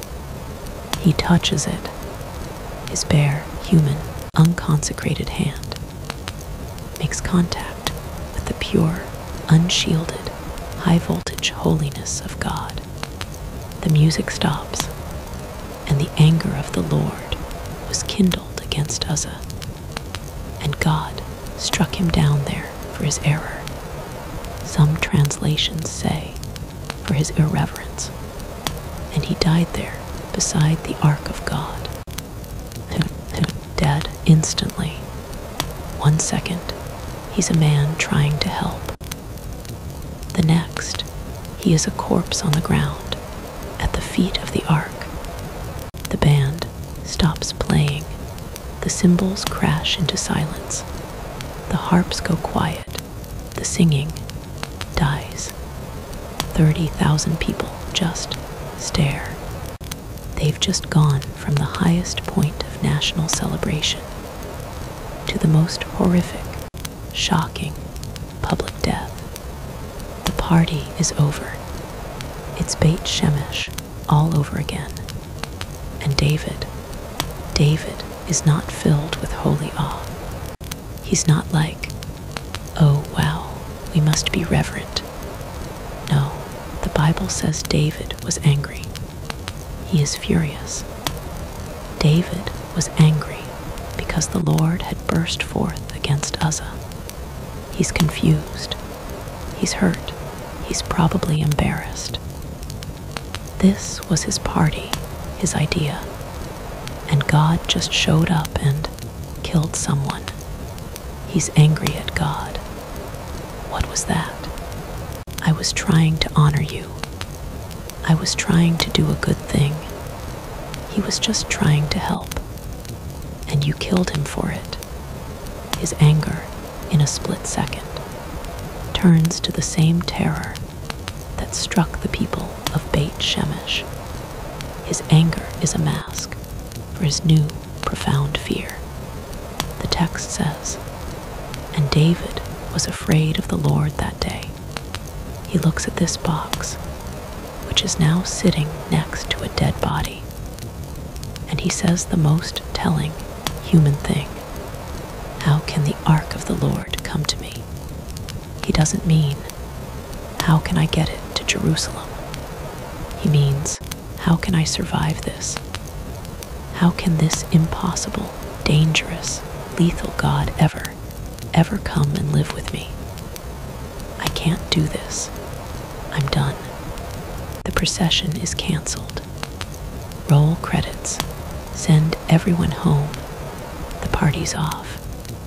And David was not willing to take the ark of the Lord into the city of David with him. He doesn't want it. Not anymore. It's too hot. It's too dangerous. He's got the same problem as the Philistines and the farmers at Beit Shemesh. He's got a divine hot potato, and he just wants to get rid of it. So just like they did, he pawns it off on the nearest available house. David took it aside to the house of Obed-Edom, the Gittite. Obed-Edom is not even an Israelite, probably. He's a Gittite, which means he's probably from Gath, the Philistine city. He's a foreigner, a mercenary, a guy living on the outskirts. David is so scared, he dumps the ark at a foreigner's house. Here, you watch this for a bit. I've gotta go. And he goes back to Jerusalem, to his palace. Angry, confused, frightened, and empty-handed. The ark has been rejected again. So the Ark of the Covenant, fresh from killing a man, is now sitting in the living room of a Philistine named Obed-Edom. You can just imagine the neighbors. Well, it was nice knowing Obed-Edom and his family. Wonder how long they'll last. Obed-Edom, he's in a tough spot. He has to take it. The king just told him to, and he's probably heard the story of why it's there. He's probably heard about Uzzah, but unlike everyone else, Obed-Edom doesn't seem to just fear it. He respects it. He welcomes it. And the ark sits in his house. 1 month goes by. Nobody dies. 2 months go by. 3 months go by. And the ark of the Lord remained in the house of Obed-Edom, the Gittite, for 3 months. And what happens? Does a plague break out? Does his house get infested with mice? Does his statue of Dagon, if he had one, get its head snapped off? No. And the Lord blessed Obed-Edom and all his household. He didn't just not curse him. He blessed him. He didn't just bless him a little. The parallel account in 1 Chronicles 13 says, "The Lord blessed the household of Obed-Edom and all that he had." This guy's life just explodes with blessing. The Bible doesn't give details, but you can imagine. His crops come in double. His livestock has triplets. His children are healthy. His business, whatever it is, booms. His bank account, well, they didn't have those, but his wealth just multiplies. He is so visibly, so outrageously blessed by God that it becomes the talk of the town. Have you seen what's happening at Obed-Edom's place? Ever since he got that crazy God box, his life has been amazing. The news travels, and eventually it was told to King David. The report comes to the palace. "Hey, King, you know that terrifying ark you dumped at that foreigner's house? The one that killed Uzzah? Well, you're not going to believe this, but it's made Obed-Edom the richest, luckiest, most blessed man in the entire country. And David hears this, and a little light bulb goes on. He's not angry anymore. He's not just scared. He's intrigued. He's jealous, but in a good way. A holy envy. He's realizing, oh, it's not that the ark is just a curse. It's not just a killing machine. It's like fire. I treated it like a toy. I threw it on a cart. I was careless. And Uzzah got burned. But Obed-Edom, he must have treated it with respect. With awe, he welcomed it. And for him, that same fire, it's not burning his house down. It's warming his house. It's lighting up his life. The problem wasn't the ark. The problem wasn't God.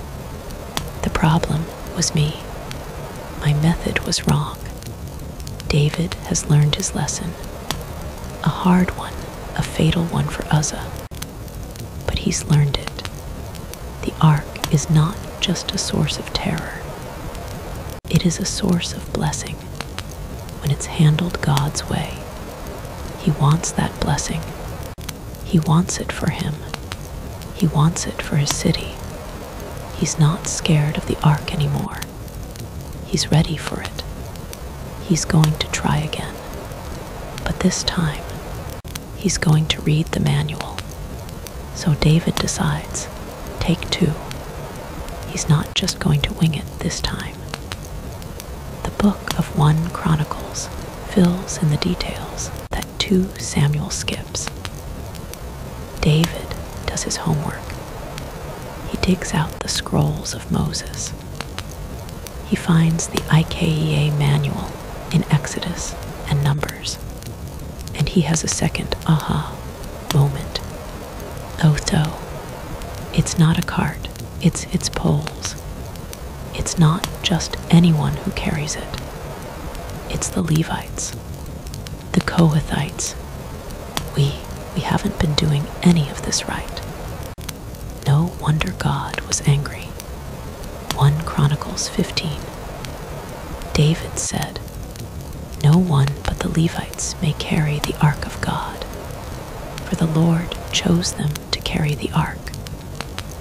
Because you did not carry it the first time, the Lord our God broke out against us, because we did not seek him according to the rule. He's got it. The passion was there, but the procedure was missing. Now he has both. So David organizes the second attempt. And this one is completely different. First, he calls the priests, Zadok and Abiathar, and the chiefs of the Levites, and he gives them an order. You are the heads. Sanctify yourselves, you and your brothers, so that you may bring up the ark of the Lord, the God of Israel, to the place I have prepared for it. He's not just bringing it to Jerusalem. He's already made a new home for it. He has pitched a brand new tent, a tabernacle of David in the heart of the city, just for the ark. So the priests and the Levites sanctified themselves to bring up the ark of the Lord. This means they washed, they prayed, they went through all the ceremonial purification rituals. They are getting right with God before they even go near the ark. No one is casual this time. Then they go to Obed-Edom's house. Obed-Edom, by the way, is so blessed by this. He and his sons join the Levites and become the official gatekeepers for the ark. He goes from accidental host to lifelong employee. And how do they move it? And the Levites carried the ark of God on their shoulders with the poles, as Moses had commanded, according to the word of the Lord. No cart, no oxen, just consecrated men following God's rules. They lift it, and nobody dies. This is working. The procession begins. And if the first party was a loud, spontaneous human celebration, this one is a divine one. David is there. The whole nation is there. This time there is sacrifice. So much sacrifice. The text says, when the bearers of the ark of the Lord had gone 6 paces, he sacrificed an ox and a fatling. Think about that. They take 6 steps. Stop. Sacrifice an animal. Take 6 more steps. Stop. Sacrifice another animal. This is not a parade. This is a pilgrimage. This is the slowest, most expensive, most blood-soaked, most reverent walk in history. David is not taking any chances. He is paying for every step with a symbol of atonement. He is saying, we're sorry, we're sorry, we're sorry, with every 6 paces. He is covering this whole procession in reverence and worship. The parallel account in 1 Chronicles says they made a big sacrifice when God helped the Levites carrying the ark. There was probably a moment right at the beginning where they lifted it, took those first 6 steps, and nothing bad happened. And the whole crowd just let out a breath they'd been holding for 3 months.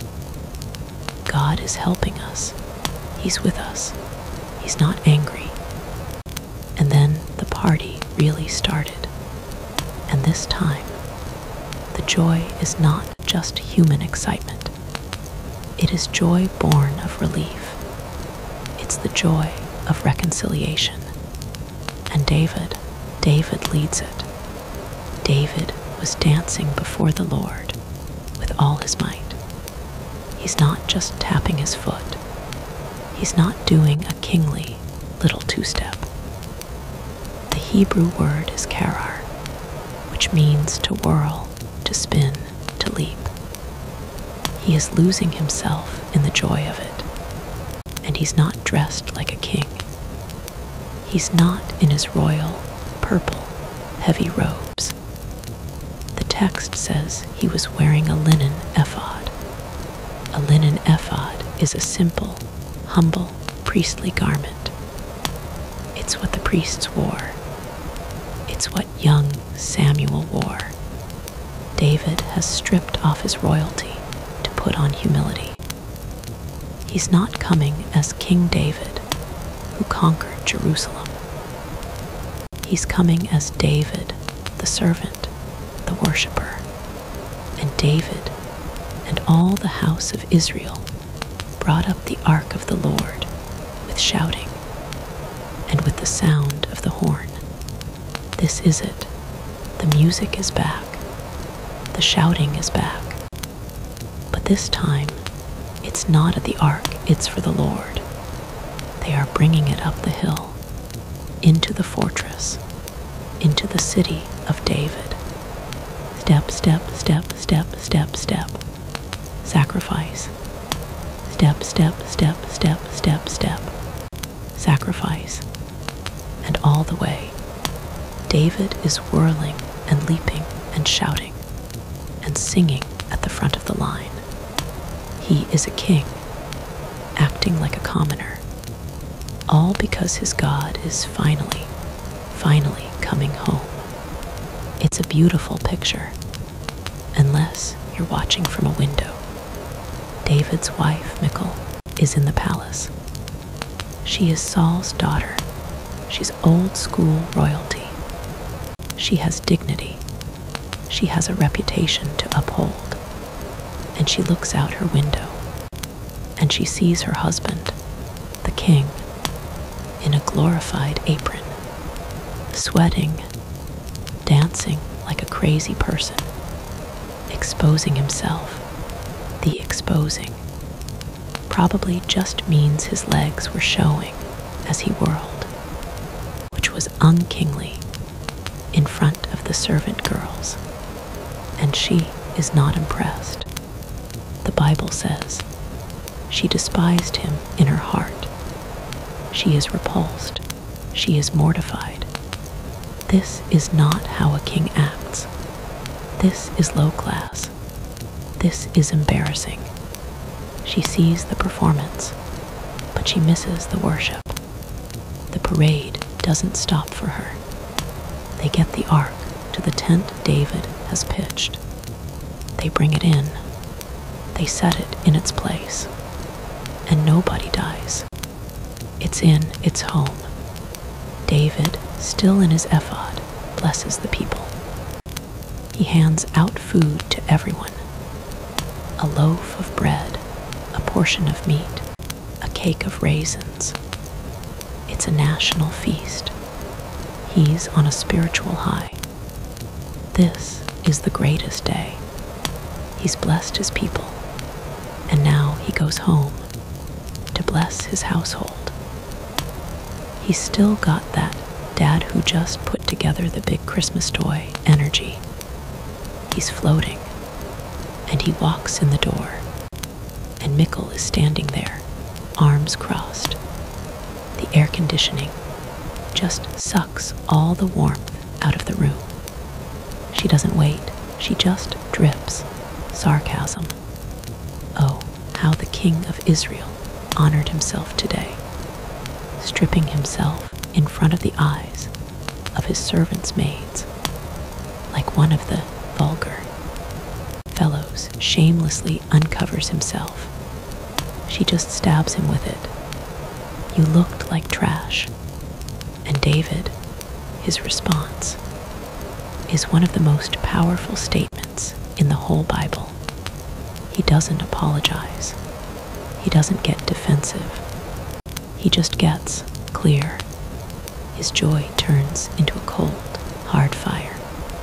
It was before the Lord, not in front of the maids, before the Lord, who chose me instead of your father and all his house, to appoint me as ruler over the Lord's people, over Israel.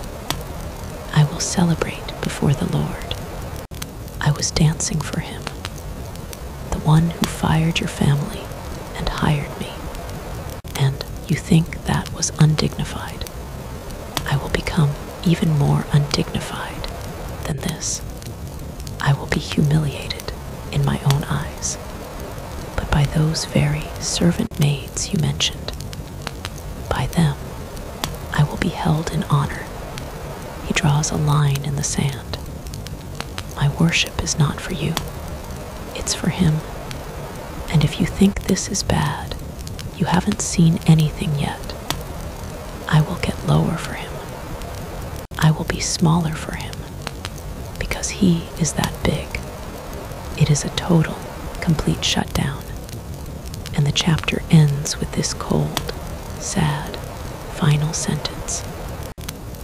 And Michal, the daughter of Saul, had no child to the day of her death. Her criticism, her cynicism, her cold dignity, it left her barren, while David's undignified, passionate, vulgar worship brought the presence of God into the heart of the nation. So the ark is in Jerusalem. It's in a tent, but it's the right tent in the right city, brought by the right king in the right way. It is the center of national life. Years pass. David's kingdom is established.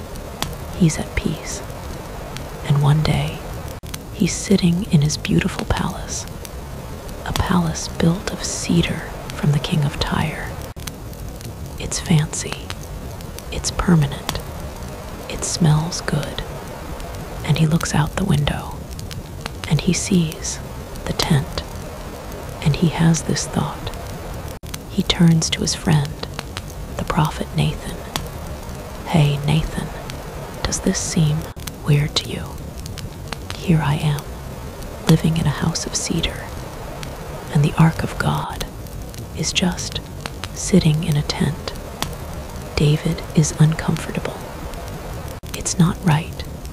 I've got a palace, and God's got a campsite. I want to build him a house. He wants to build the ultimate, permanent, glorious home for the ark. He wants to build the temple. And Nathan, the prophet, is just swept up in the idea. Wow, what a great idea. Pious, generous, go for it. Do all that is in your heart, for the Lord is with you. That night, God calls Nathan. A Nathan, yes, Lord. Did you not check with me? You just go for it. Go back to David and tell him, are you the one to build me a house to dwell in? I've been in a tent ever since I left Egypt. I've been wandering. Did I ever complain? Did I ever ask any of the leaders, hey, why haven't you built me a house of cedar? God is basically saying, you don't build me a house. That's not how this works. And then God just flips the whole script on David. You want to build me a house. David, I am going to build you a house. Not a house of cedar, a dynasty. Your house and your kingdom shall be made sure forever before me. Your throne shall be established forever. This is the Davidic covenant. This is God promising that David's line will lead to the Messiah. It is the biggest promise in the Old Testament, and it's not what David asked for. It is infinitely more. And then God gives him the one gentle no about that temple. You can't build it. You're a man of war. You have shed much blood. Your hands, they're too bloody to build my house of peace. But your son, a man of rest, Shlomo Solomon, he will build it. He'll build the house for my name. David's reaction is just pure humility. He's not mad. He's not petulant. He's overwhelmed. Who am I, O Lord God, that you have brought me this far? He's not allowed to build it, but he is allowed to prepare for it. So David spends the entire rest of his life as a fundraiser. He just becomes a one-man hoarder for God. He uses his power, his wealth, his influence to gather the most insane collection of building materials in human history. The book of 1 Chronicles is just lists 100,000 talents of gold. A talent is about 75 pounds. That's 7.5 million pounds of gold, or $1.5 billion in today's gold prices. No, that's 7.5 million pounds is 120 million ounces. At $2,000 Oz, that's $240 billion. The numbers are symbolic. They are meant to be uncountable.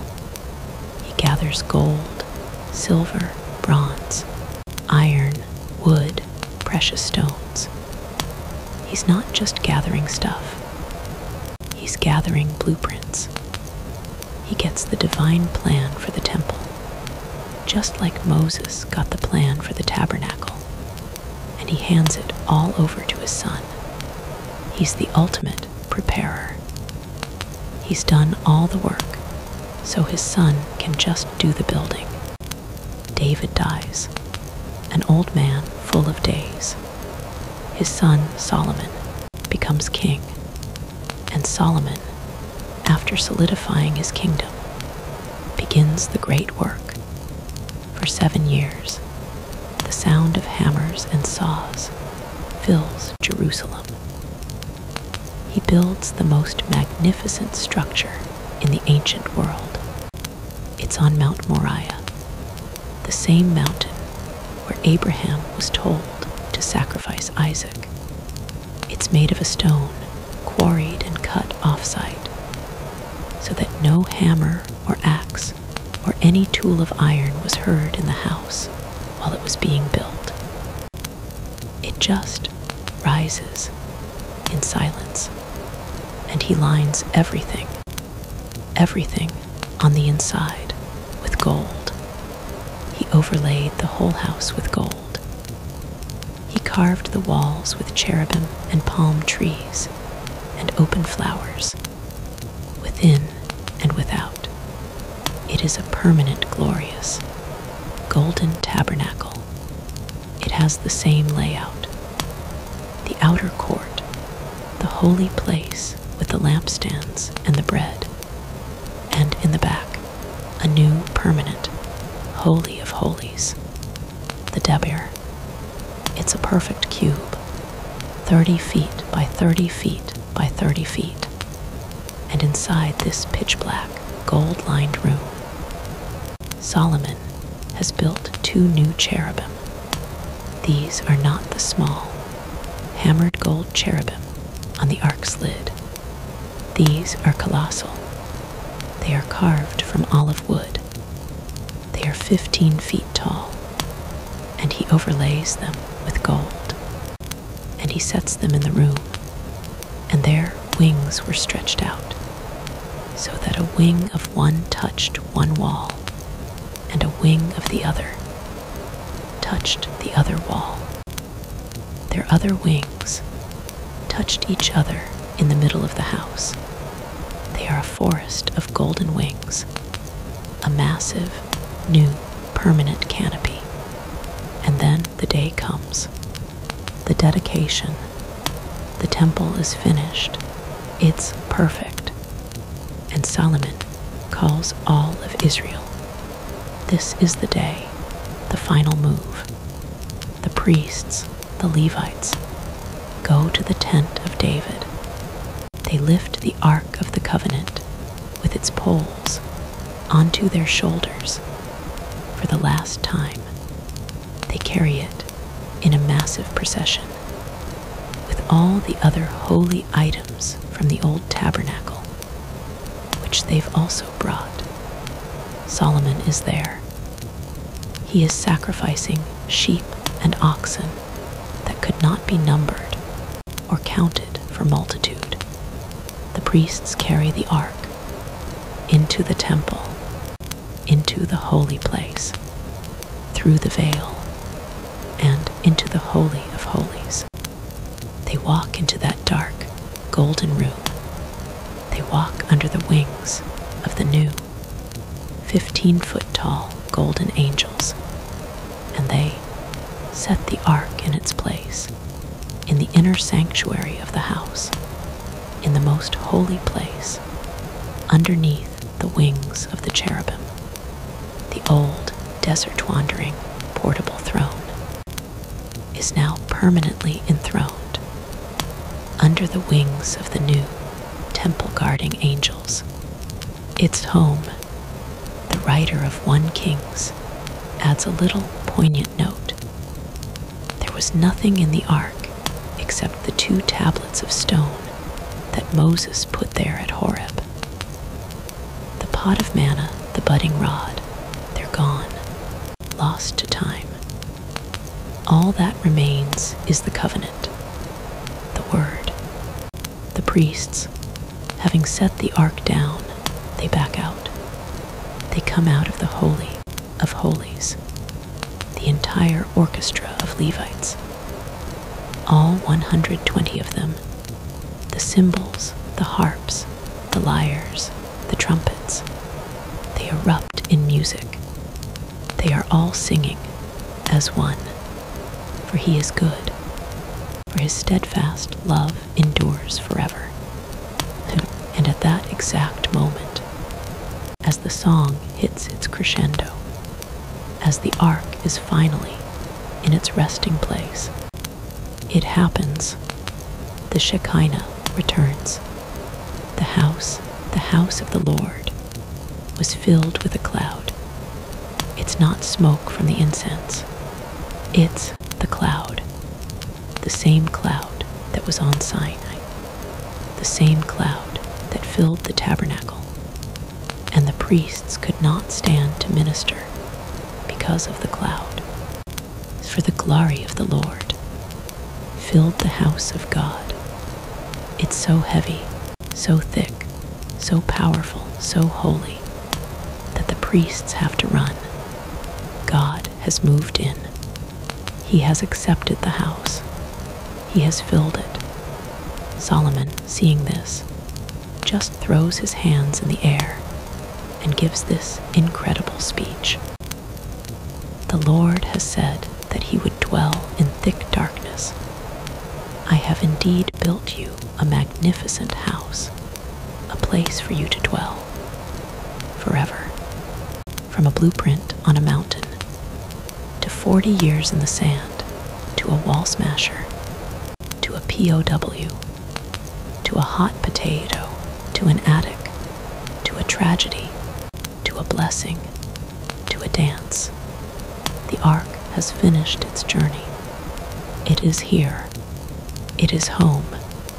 It is safe. It's forever. Right. Part 5.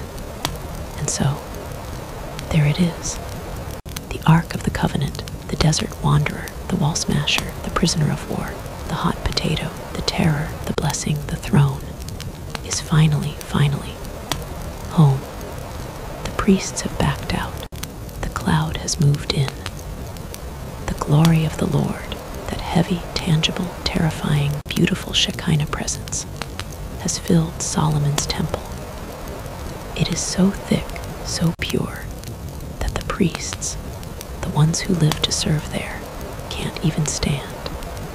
They're on their faces, or they've run out into the courtyard, weeping and shielding their eyes. Solomon, standing on a bronze platform, his arms spread to the heavens, just basks in it. He's done it. He's fulfilled his father's dream. And he says this beautiful, poetic thing. He says, "The Lord has said that he would dwell in thick darkness. But I have indeed built you a magnificent house, a place for you to dwell. Forever. Forever, that's the word. Forever. This is it, the end of the story.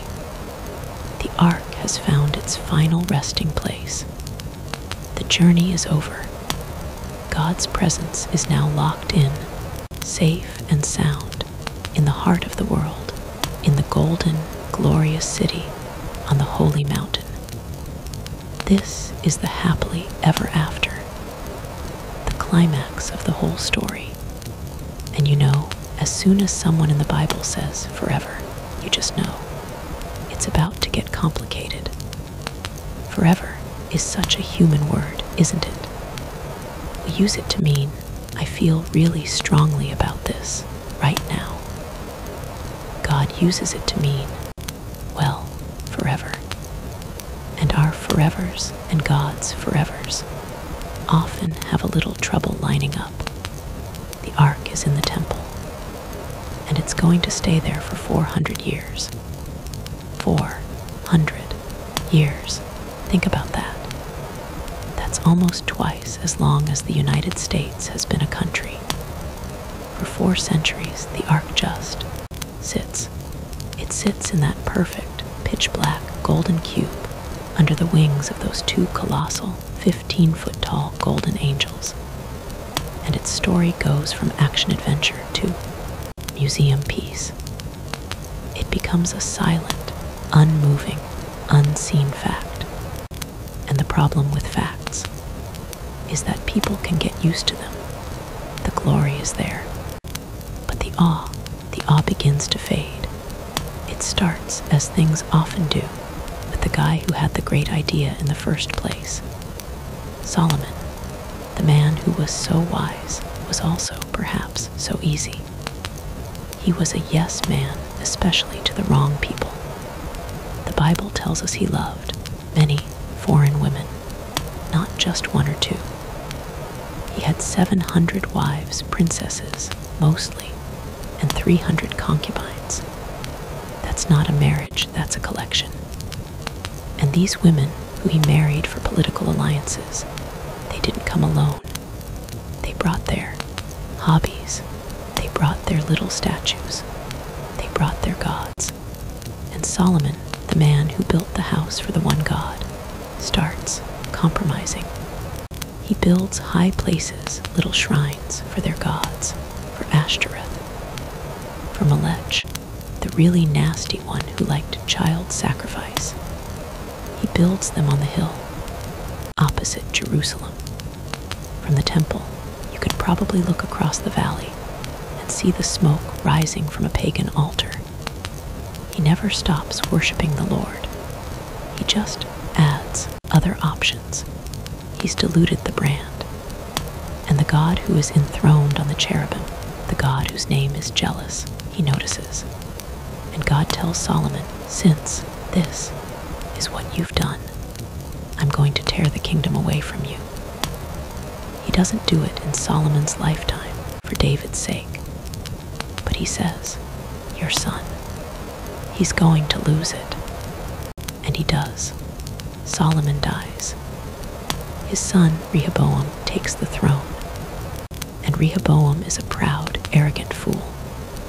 The northern tribes come to him and say, hey, your dad, he was expensive. The temple, the palaces, he taxed us into the ground. Could you lighten up just a little? And Rehoboam's old, wise counselors say, yes, do it. Be kind to them, and they'll love you forever. And Rehoboam's young, hot-headed buddies say, no, you look weak. You tell them, my little finger is thicker than my father's waist. My father beat you with whips. I'm gonna beat you with scorpions.